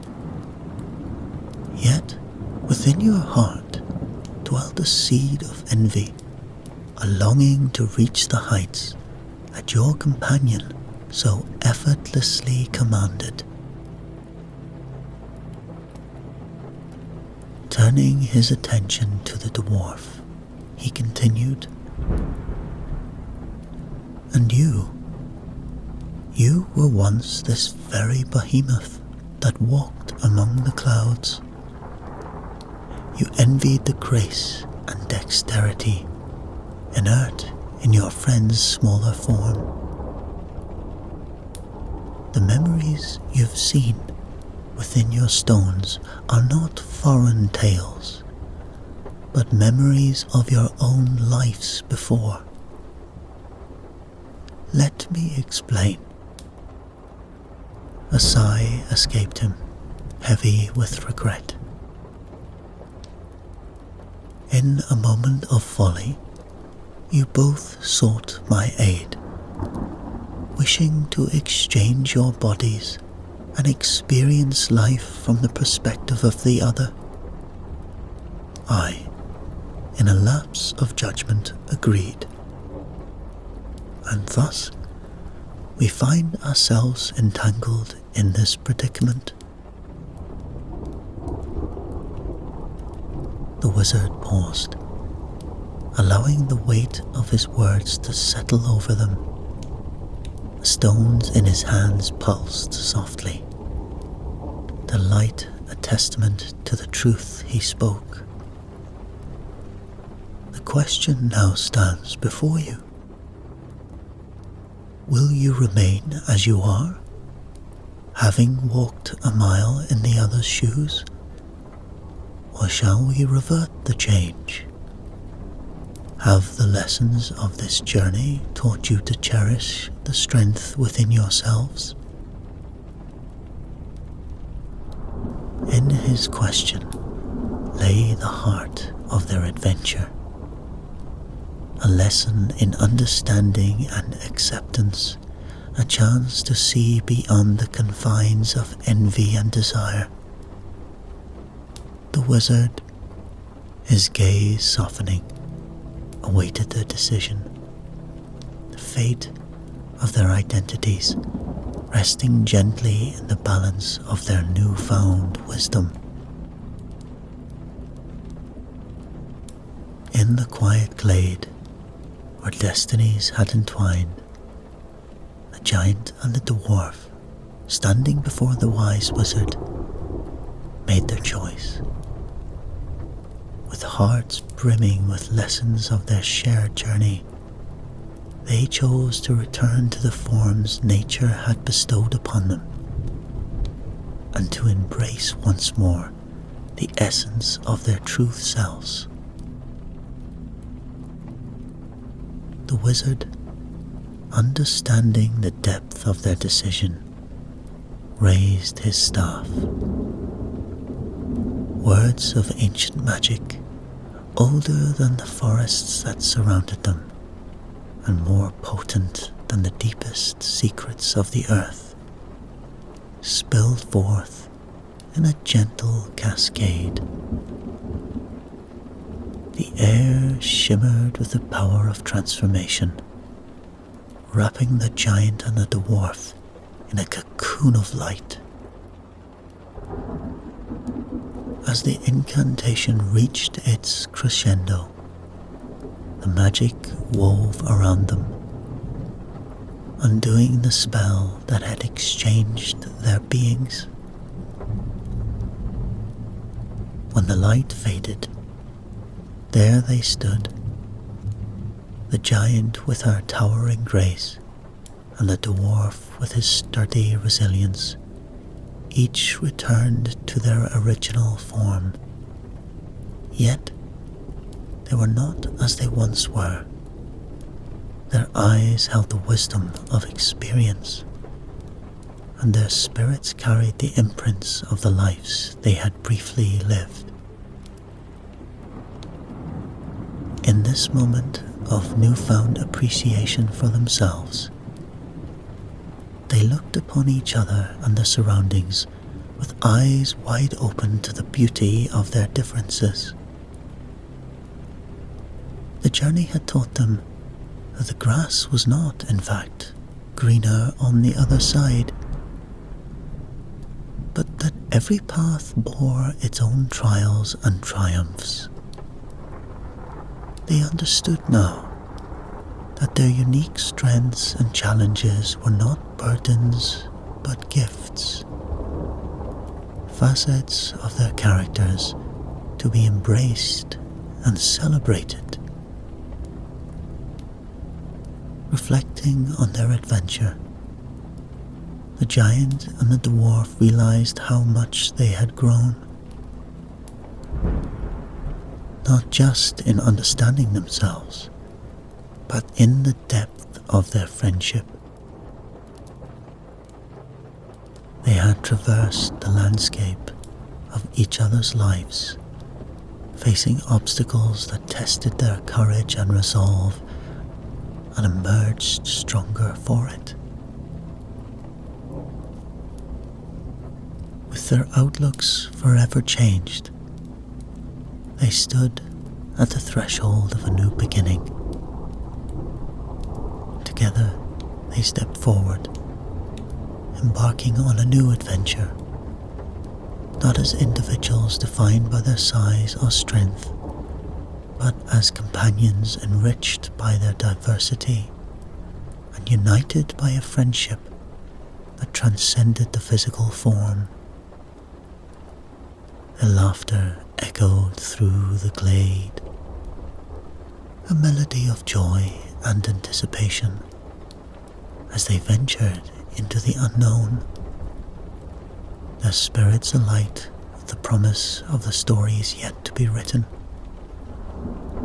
The world lay open before them, a canvas awaiting the brushstrokes of their next grand adventure.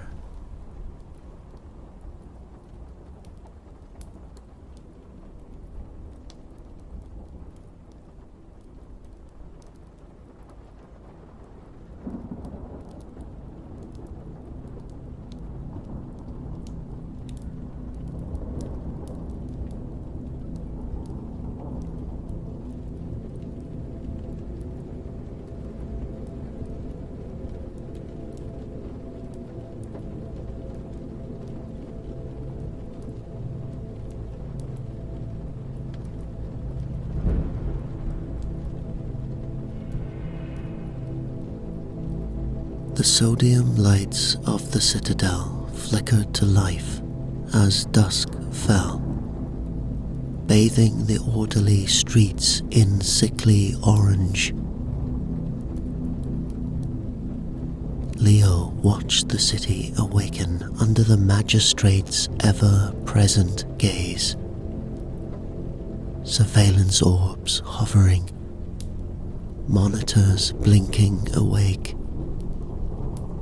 the nocturnal hum of industry churning unseen beneath the veneer of order.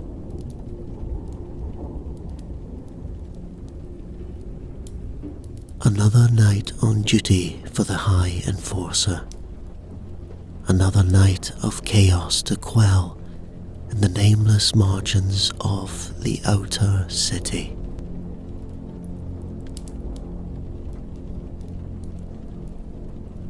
Leo rolled up his sleeve, exposing the intricate tattoos etched along his forearm. The mark of a licensed magic user and those trained to hunt the unlicensed. With a flick of his hand, he activated the spellwork inked into his skin. The markings glowed azure and molten gold as enchantments flooded his body. Strength, speed, fortitude. The rush of magic was intoxicating, but it was never enough. From an inner pocket, Leo produced a vial of shimmering cobalt liquid. Arcanum, the dangerous substance that turned magic from a flicker into an inferno. A single drop on his tongue was like pure fire in his veins. Power beyond anything the stale spells of the magistrate could offer. Dangerous, illegal, but for these missions into the chaotic brink, utterly necessary.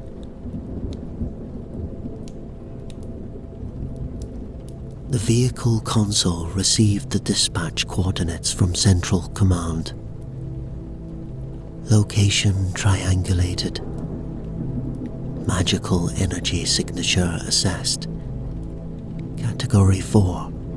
Unauthorized magic detected in Sector 18 of the Outer City.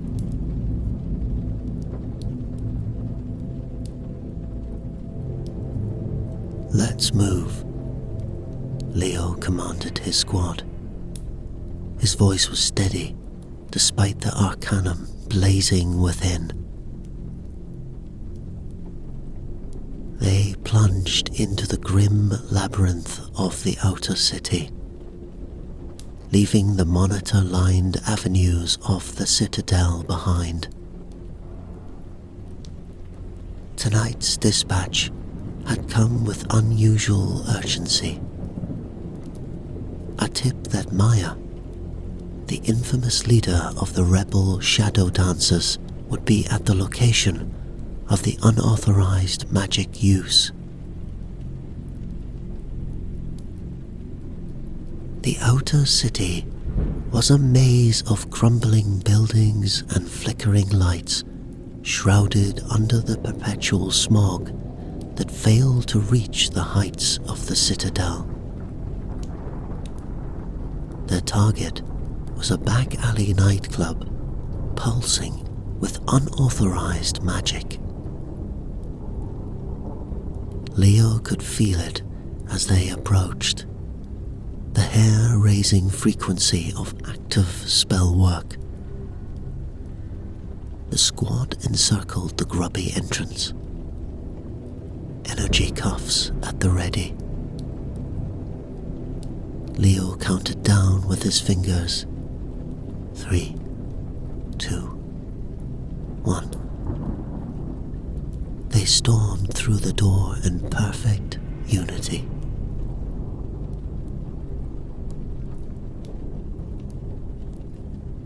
The scene inside was chaos.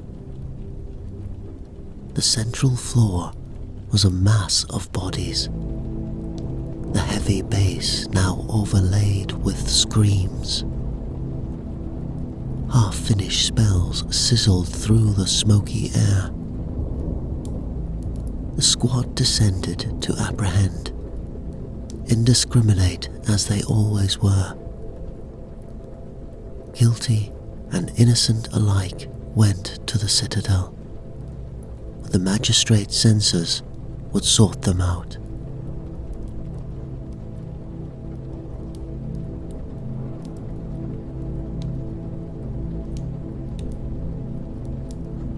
As a uniformed squad member dragged out a crying girl no older than 20, Leo felt an unwelcome pang of regret. She was most likely just an attendant, not the one wielding magic. But the sentence would be the same. His jaw tightened as he tried to shut out the building unease. It was moments like these that brought back rage-inducing memories. His father, a researcher killed in one of the magistrate's experimental spell trials. Leo's revenge fantasies evaporated as a blast of energy knocked his squad off their feet. Behind the smoke, A lone figure stood tall, young, defiant, and absolutely bristling with unauthorized magic. Maya, the powerful rebel leader. At her side stood a tall man, Nikolai, Maya's infamous second in command. "You won't take us tonight," Maya said, and then she attacked. Her power was beyond anything Leo had seen from an unlicensed user. He managed to deflect the first volley of her spells, but only just. "Stand down," he yelled, rapidly tracing runes to shield his prone squad members. "In the name of the magistrate." She struck again, and this time her blast left Leo breathless. He was forced back against the wall, his vision swimming. Through blurred eyes, he saw her lift her hand for another strike. This one, surely fatal. In the split second before it landed, Leo instinctively traced a counter spell. But his gestures were intentionally too slow. The shapes imperfect. Enough to look like an attempt, but not enough to block her attack. At the last moment, Nikolai tackled Maya aside, disrupting her deadly strike. As Leo watched them stumble to their feet, his failure could seem like luck amidst the chaos. But the subtle timing of his counter-strike, too slow to connect, could suggest otherwise.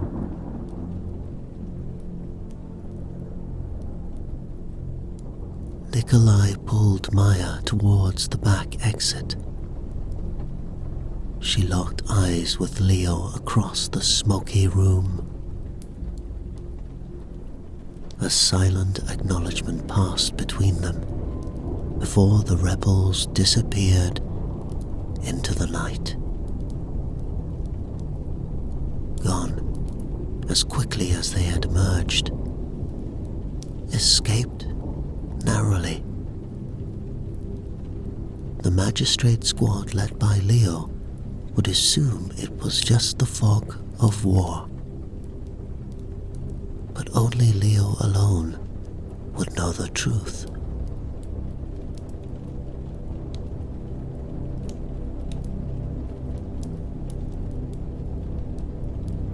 Leo leaned against the alley wall outside, equal parts wired and drained. The vial of arcanum still glinted in his pocket, promising sweet relief from the clawing come down. Just a drop. But no, not now. He had a role to maintain. Footsteps echoed down the passage behind him.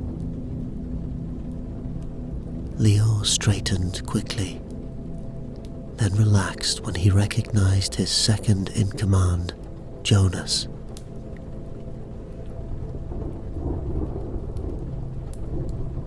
"No sign of the two leaders out back, sir," Jonas reported. "They must have used a cloak enchantment. Do you want us to pursue?" Leo considered it, weighing the risk of exposing his deceit against the expectations of his position. before shaking his head. No, I suspect there will be more than enough on the body cam footage here to keep Central Command satisfied. Yes, sir. Jonas nodded. Should I call in support for prisoner transport? Leo looked up. You caught some rebels? Yes, we did, smirked Jonas. Leo paused, unsure what to say. See to it then, Leo confirmed. Jonas departed to fulfill Leo's orders, without a hint of his commander's uncertainty.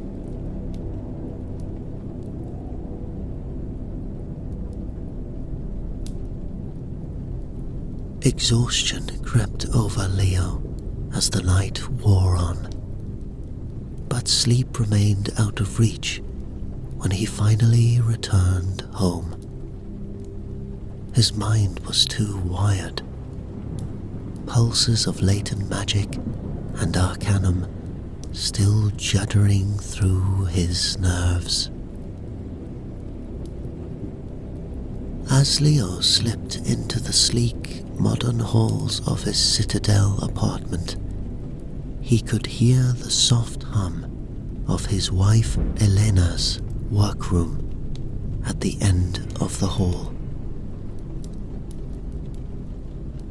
The door panels glowed with the low light of active spellcraft. At this late hour, she was immersed in her work, developing a lethal spell to target unauthorized magic users for the magistrate.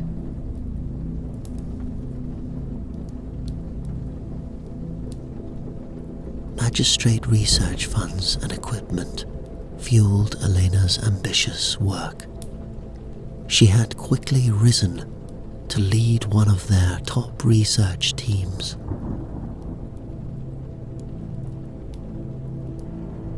Committed and brilliant, she firmly believed such a devastating spell was necessary to maintain control.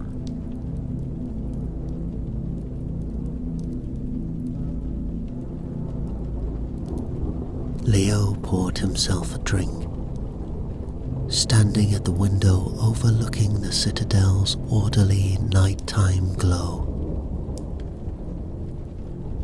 Below the shining facade, he knew the chaos and injustice churning in the darkness.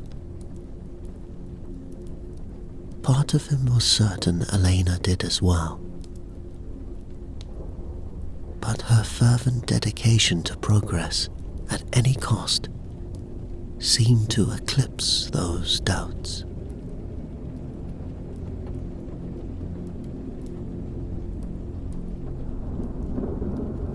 Their life together was a delicate balance, Leo concealing his conflicts behind the face of a loyal high enforcer, while hints of Elena's sharpening zealotry crept forward.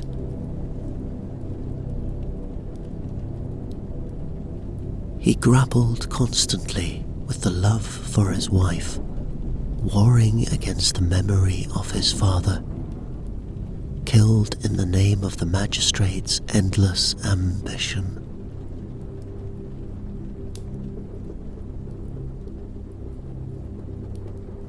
Leo sighed and drained his glass.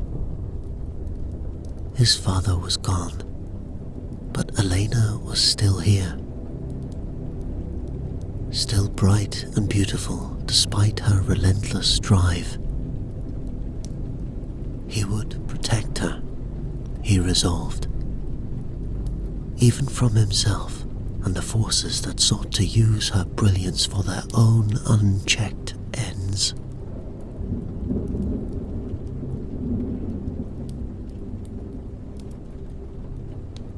Leo paused outside the door to Elena's workshop, steeling himself before entering. She looked up at him from a complex projection of spells on a screen in front of her with an absent smile. "Late night?" she asked mildly, adjusting a few spells with a deft hand movement. As always, Leo leaned against the edge of her work table. This close to her intensity, he felt electricity prickling across his skin. "How's the progress?" Elena's smile took on a fierce pride as she rotated the projection screen towards him. The intricate coding work of the lethal spell glowed red at the seams. Dangerously unstable magic. "It's close, Leo. Closer than ever before. If I can stabilize the containment matrix here," she highlighted a complex sequence, "then accommodate the genetic variation factors, I'll be ready for live trials." Leo tensed. "You mean human trials?" "Yes." Elena met his eyes, her expression daring him to object. "I refined the arcane energy sensors last week. We can target unlicensed magic use out to 500 miles with no collateral damage. As soon as they cast a spell in the outer city, they'll perish for good." When Leo stayed silent, her fierce intensity faltered. "I know what you're thinking, but I'm not going to make the same mistakes he did." Her hand found his, softening. "Your father's work wasn't in vain, Leo. We finally have a chance to finish what he started and make sure no agent of the magistrate dies like that again. Please trust me." Looking at her then, Leo could see the fervent light of conviction shining through her ambition. This was her life's work, after all. Her hope of justifying his father's tragic end. He squeezed her hand in answer. Whatever doubts gnawed inside him, he could never stand in her way. He left Elena to her work. A few hours later, in the dimly lit back room of the seedy outer city tavern, Leo waited with growing unease. His hands kept finding the vials of arcanum in his pockets, yearning for a taste to take the edge off. But not here. Not now. Finally, cloaked figures entered from the rear alley door. Maya and Nikolai, faces obscured, but energy unmistakable. Leo let out a slow breath. "You're late," he said mildly. Maya pushed back her hood, eyes flashing. "We had to dodge magistrate drones across 4 sectors to get here unseen. The raids have tripled this week. One might think they got tipped off. Her glare was accusatory, but Leo didn't flinch. His intel had directed many raids lately, gaining the magistrate's trust while keeping Maya's operations free from surprise inspections. A delicate balance only he could manage. Yet here you are, unfollowed and intact. Can't be too displeased with my sources then.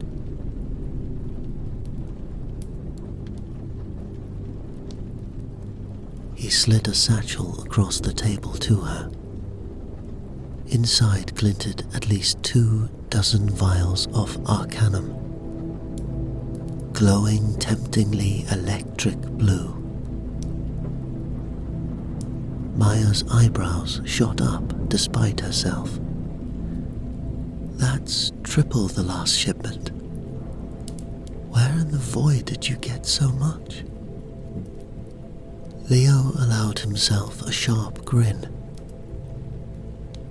Let's say the magistrate code on a few storage facilities may have been inadvertently compromised. Nikolai crossed his massive arms, unamused.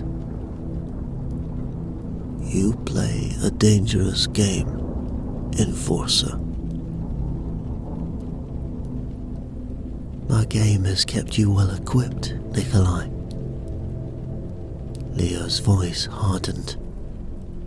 Without arcanum to boost your rebel magics, your little uprising would have been snuffed out long ago.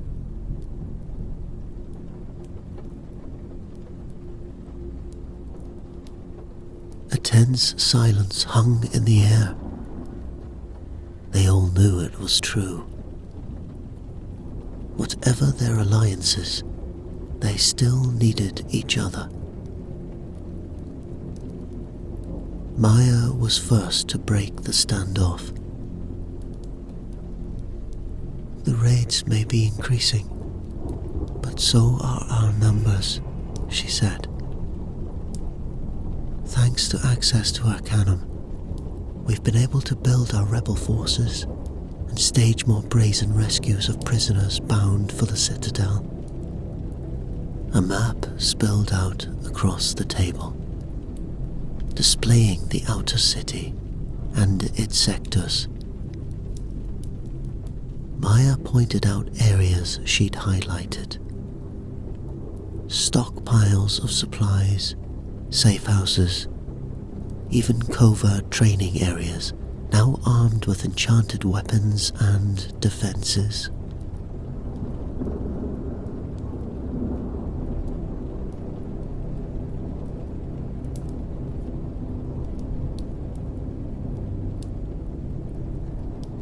We're organizing, ready to mobilize at scale. All we need is information on where the magistrate is most vulnerable. Her eyes met Leo's, a challenge and an invitation. He stared down at the map, possibilities turning. His hands twitched for another vial, but he held steady. There was too much potential now to see clearly. Violent uprising will only end in the rebellion being crushed, he said. But targeted sabotage to weaken the magistrate control, that may be an open opportunity. Leo traced a line towards the Citadel laboratories where new spells were developed, including Elena's weapons research. Surely there were means of stealthy access. He tapped the lab location.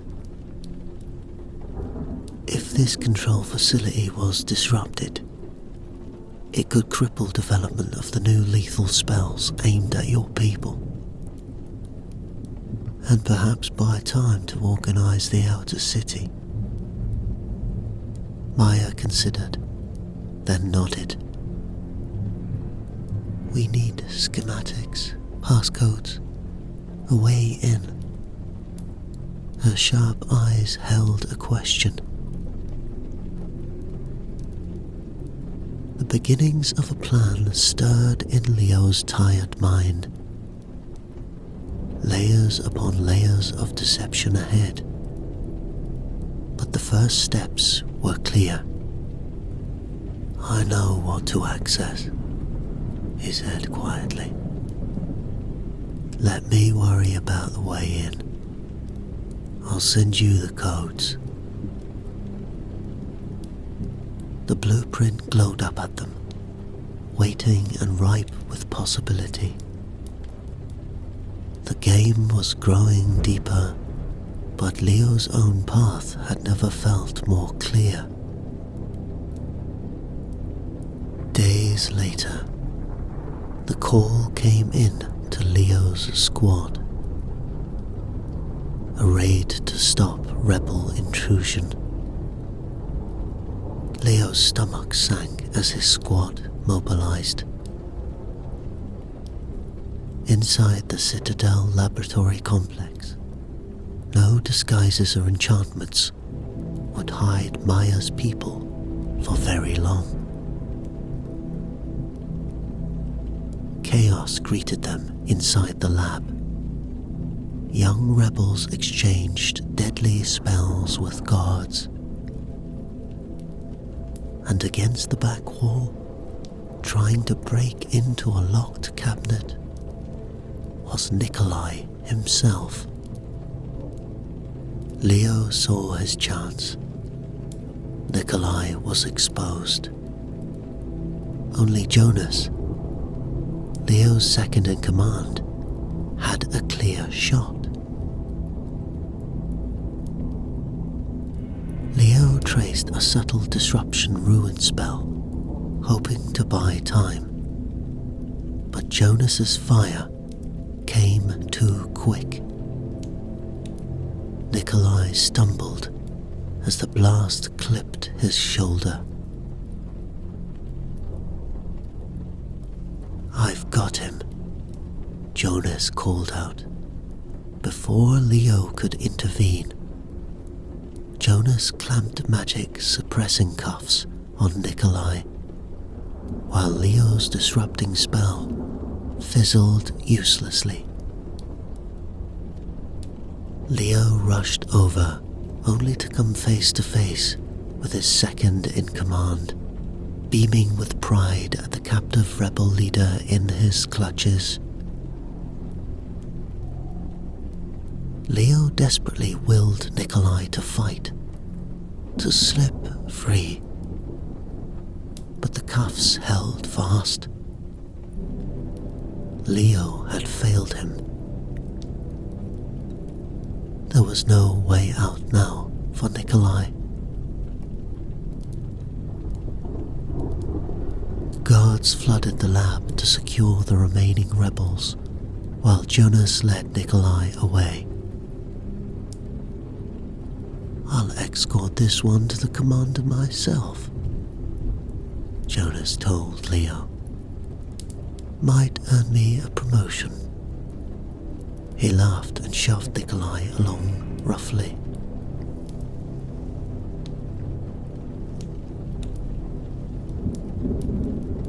Leo watched them go, agony tearing at his facade.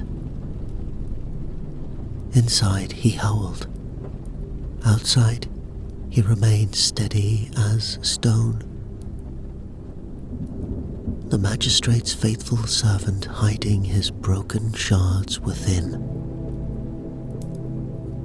He had not acted quickly or creatively enough, and now a good man was surely doomed.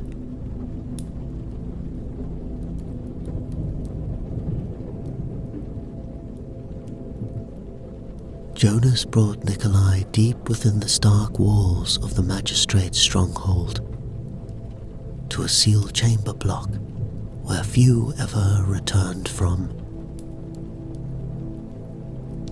Leo stood rigidly as the guards flung Nikolai inside, where Elena and her research team waited.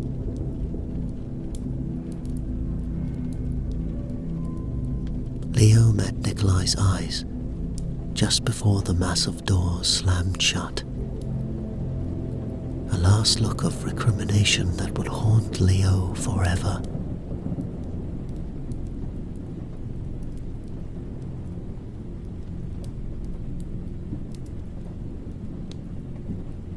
The monitors outside the chamber displayed it all. Elena calmly tracing out lethal spell ruins, while Nikolai strained against bonds. Mighty roars now tinny through the speakers.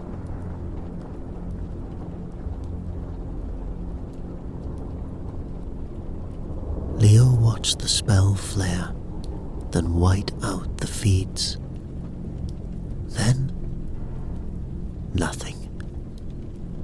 Silence behind the sealed doors. Nikolai was dead.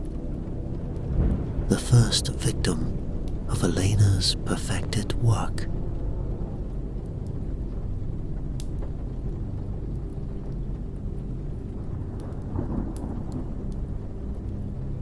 Leo closed his eyes.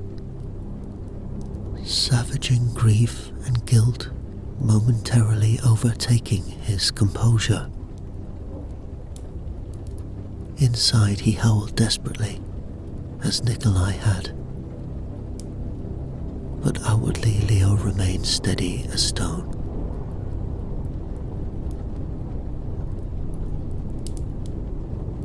Only his white-knuckled grip on a vial of arcanum behind his back betrayed his true state. His desperate need for escape from shame. The addiction called to him like never before, promising refuge from the blood now straining his hands. Then Elena was at his side, flushed with triumph, slipping her hand into his own. "It works, Leo," she said softly. "All our sacrifices, all those years of work, your father's work, we've finally done it." Behind her proud eyes, Leo could see she was utterly convinced of her righteous cause.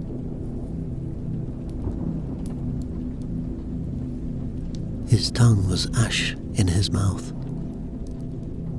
He knew he should profess his pride in her success, vow to her necessity of her work. Instead, all he could force out in a shattered whisper was, "I know. I saw." Their hands remained tightly knit, the red glow of her spell still staining the monitors behind them. An intimate moment of arrival, sealing them both onto their dangerous and diverging paths ahead. When Leo arrived at the safe house in the outer city later, Maya was waiting alone, rage coiled tight as a drone strike. "You killed him," she accused flatly. Leo flinched. "I tried to protect him. The squad moved too quickly. Yet here you stand, unharmed." Her glare bored into him. "Did your wife's spell work properly, Enforcer?" Was our comrade's agony instructive for her research? Shame flushed through Leo at her words. You know, this isn't what I wanted. Then prove it. Maya shoved a projection map across the table to him. The Magistrate Laboratory Complex. Show me where they developed those lethal spells. Help me destroy that research. Wipe those cursed ruins off the face of this world. Her voice shook with fury and grief. Leo nodded grimly.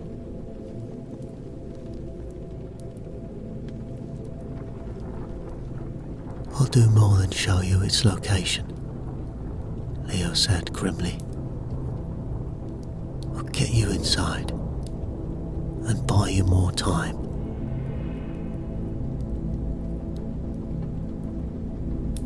He highlighted a nondescript wing deep in the labyrinth of the Citadel buildings. Maya studied his face, and Leo steadied himself before meeting her piercing gaze.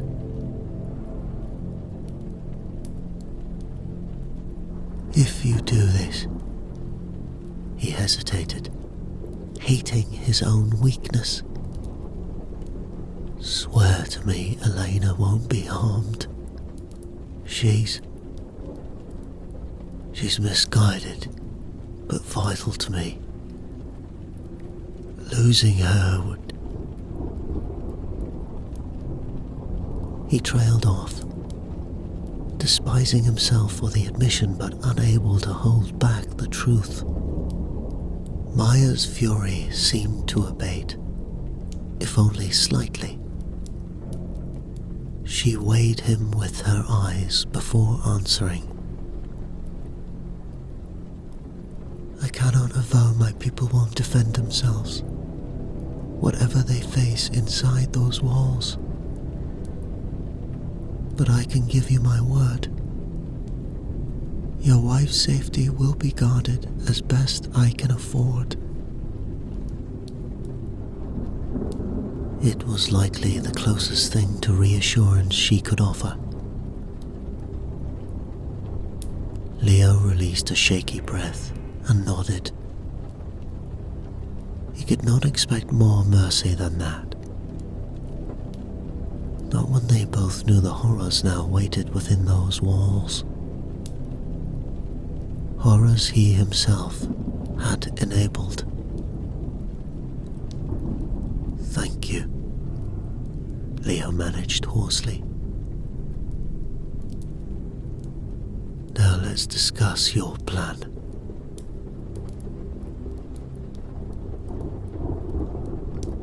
They bent over the projected map. Two would-be enemies bound by circumstance and maybe something deeper. An understanding that walked the line between vengeance and hope.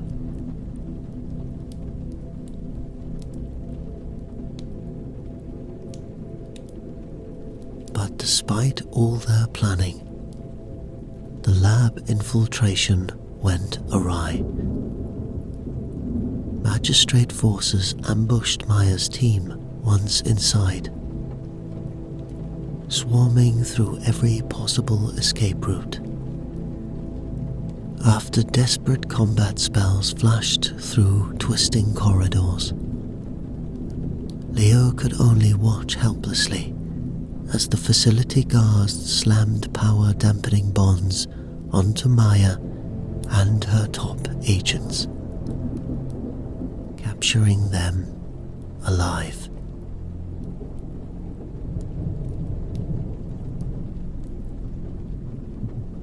The lab itself remained intact.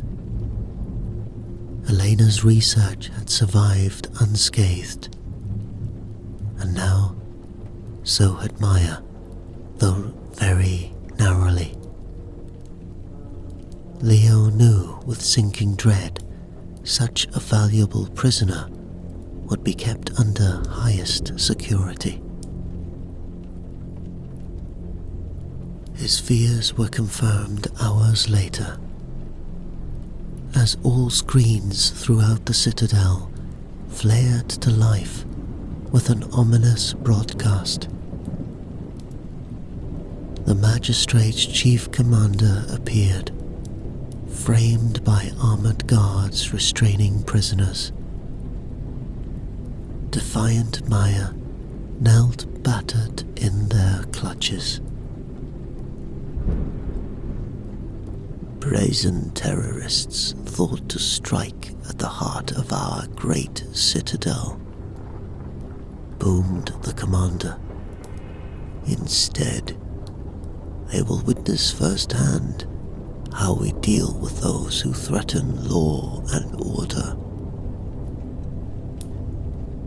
He aimed a cold smile at Maya.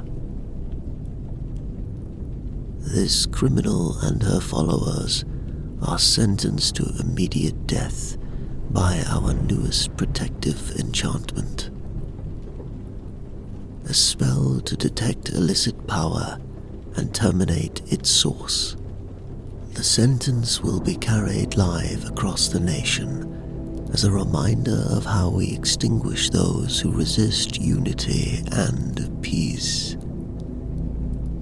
Justice will be swift, public, and absolute. The broadcast cut, but the image lingered behind Leo's eyes. Maya, restrained yet unbroken, her lips curled scornfully despite facing her demise. He had never admired and feared for someone more.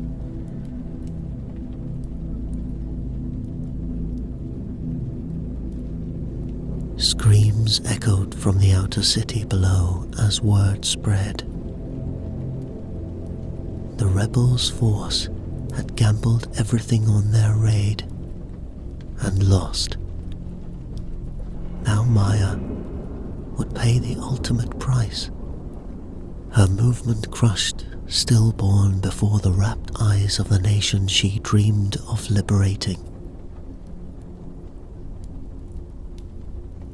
The broadcast kept replaying in Leo's mind, intercut with memories of Maya fighting fiercely, only to wind up shackled for a show execution. Each image was a knife twist to his conscience. He paced his locked chambers, hands shaking. His private store of arcanum called to him alluringly, but he didn't dare cloud his thoughts now. Maya's slim chance relied on him thinking clearly. Yet guilt corroded his mind as surely as any drug. He had failed to protect her when it mattered most. He should have found a way. Been smarter, quicker. Now Maya faced death at the hands of his own wife. The day of judgment arrived in a state of frenzy. Crowds amassing outside the Citadel Hall. Replay monitors stationed everywhere to capture the imminent death. Leo moved through the tumult like a phantom, finalizing the desperate details.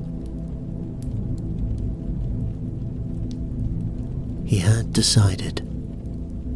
The die was cast. He would rescue Maya no matter the cost, even if it destroyed his life inside the Citadel walls. Even if it doomed Elena's ambitions along with the vile farce of this spectacle. Leo made his way into the Citadel building with ease. He watched through stolen security feeds as Maya was led forcibly on stage. Unbowed before the cameras and condemned to die for the rapt nation, Elena stood over an altar etched with deadly glowing ruins, the lethal spell patterns awaiting activation. Behold, the face of sedition, Elena proclaimed to her breathless worldwide audience. No longer will we tolerate such chaos in our streets. She raised orchestrating hands over Maya, spell ruins flaring in response. Now watch closely as our new protective enchantment fulfills its purpose.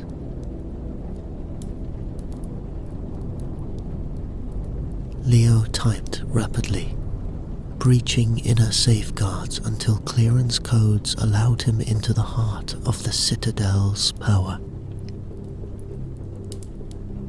The arcanum racing through his system granted terrible clarity and speed. He sliced digital barriers aside like fraying rope. Behind him, his wife's voice echoed through the broadcast theater where Maya waited. Trapped between death and desperate salvation.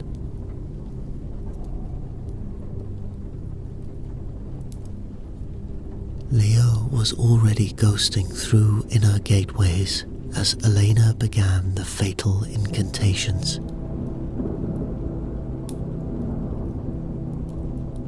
He could hear Elena's voice continuing the death rite beyond, rising in fervent power and cadence over Maya's prone form.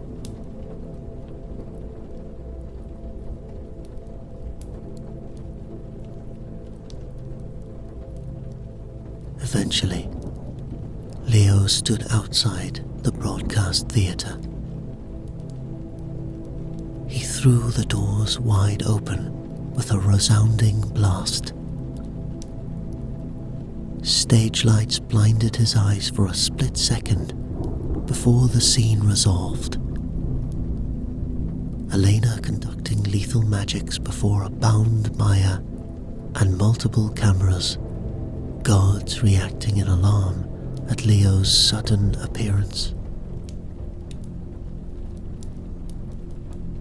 In the frozen split second across infinite screens, Leo met Maya's stare with shared intention. Her eyes said she was ready. Arcane violent torrents raged in Elena's hands as she turned to Leo in shock.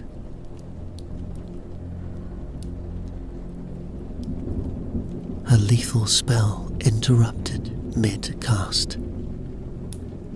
"Leo, what are you doing?" she cried, horror and fury twisting her voice. "I'm doing what I should have done long ago," Leo answered. His veins blistered with the effort of so much condensed magic raging inside him. "I'm ending this madness before it takes more innocent lives."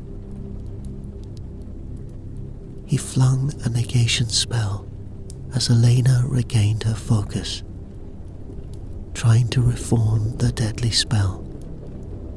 Her efforts fizzled as Leo's magic clashed.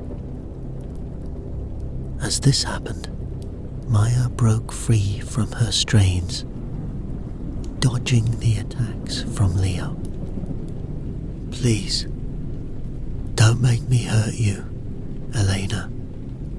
Leo's heart cleaved apart, uttering those words at the woman he had sworn devotion.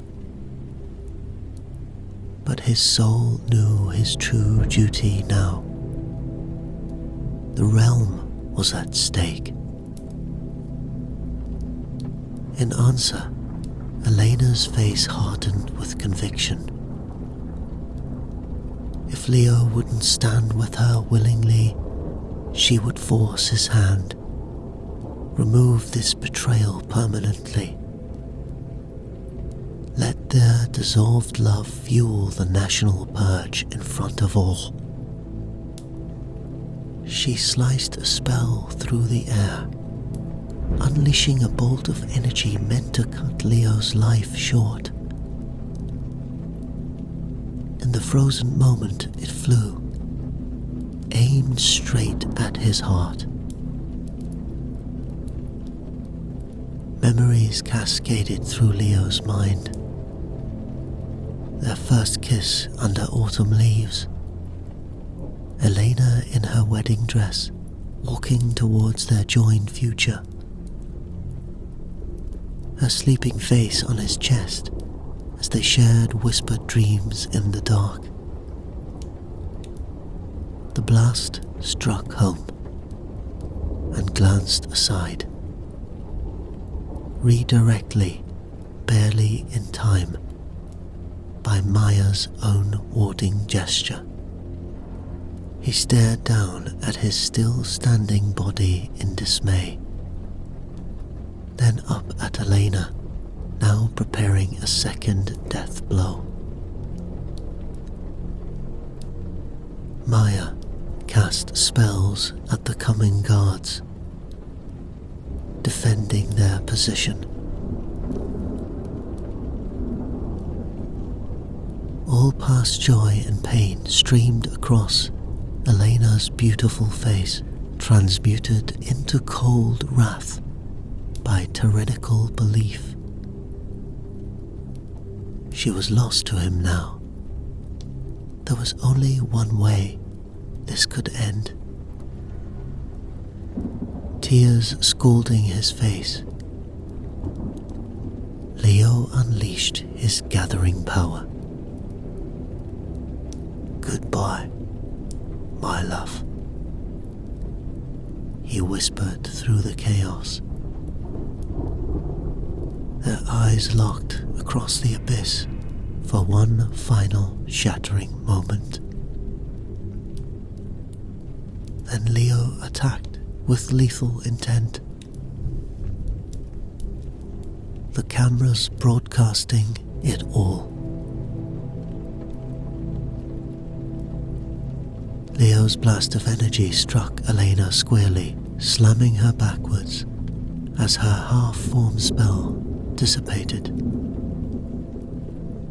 She crumbled motionless on the stage floor, eyes open and staring blankly past Leo to some unseen horizon. Around them both, freed rebels clashed fiercely with magistrate troops for control of the broadcast theatre.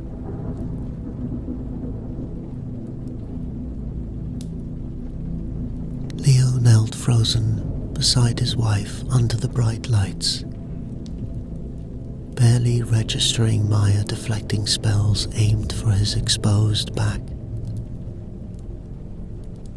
All sensation narrowed to the cooling body before him. The unbeating heart he had willingly stilled.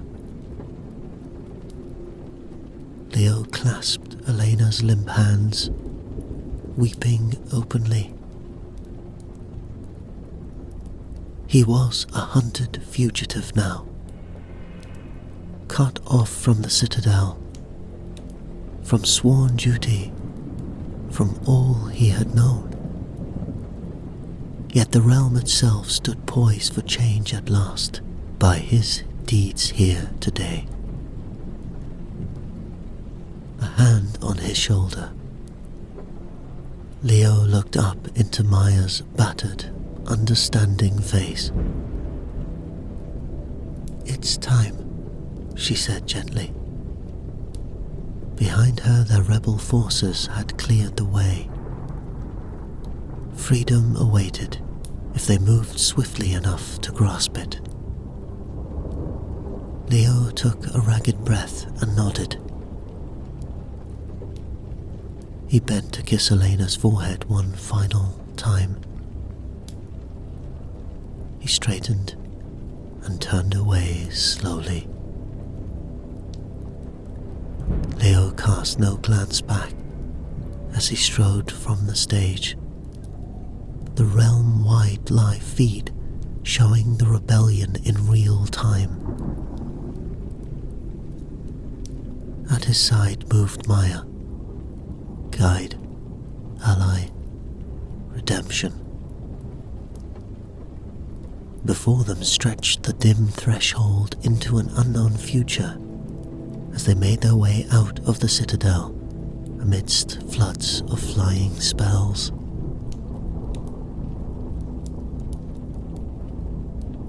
In the aftermath, the footage spread like wildfire, igniting dissent across the land. In hidden rebel camps, Leo grappled with consequences, his wife dead, his old allegiances destroyed. He would become a prominent leader with Maya in the resistance, strategizing strikes against the scrambling magistrate's infrastructure. But in quiet moments, Leo confronted deeper trials. Guilt over necessary violence. His profound arcanum addiction worsened while fueling their cause. Only Maya's steadfast companionship alleviated his pain during recovery. One evening around the fire, Leo squeezed Maya's hand gently as they made cautious plans. The fight ahead was long, their world still deeply imperfect. But tomorrow's dawn seemed brighter with this formidable woman beside him. Come what may in this unstable realm, Leo would face it with Maya, always leading towards redemption.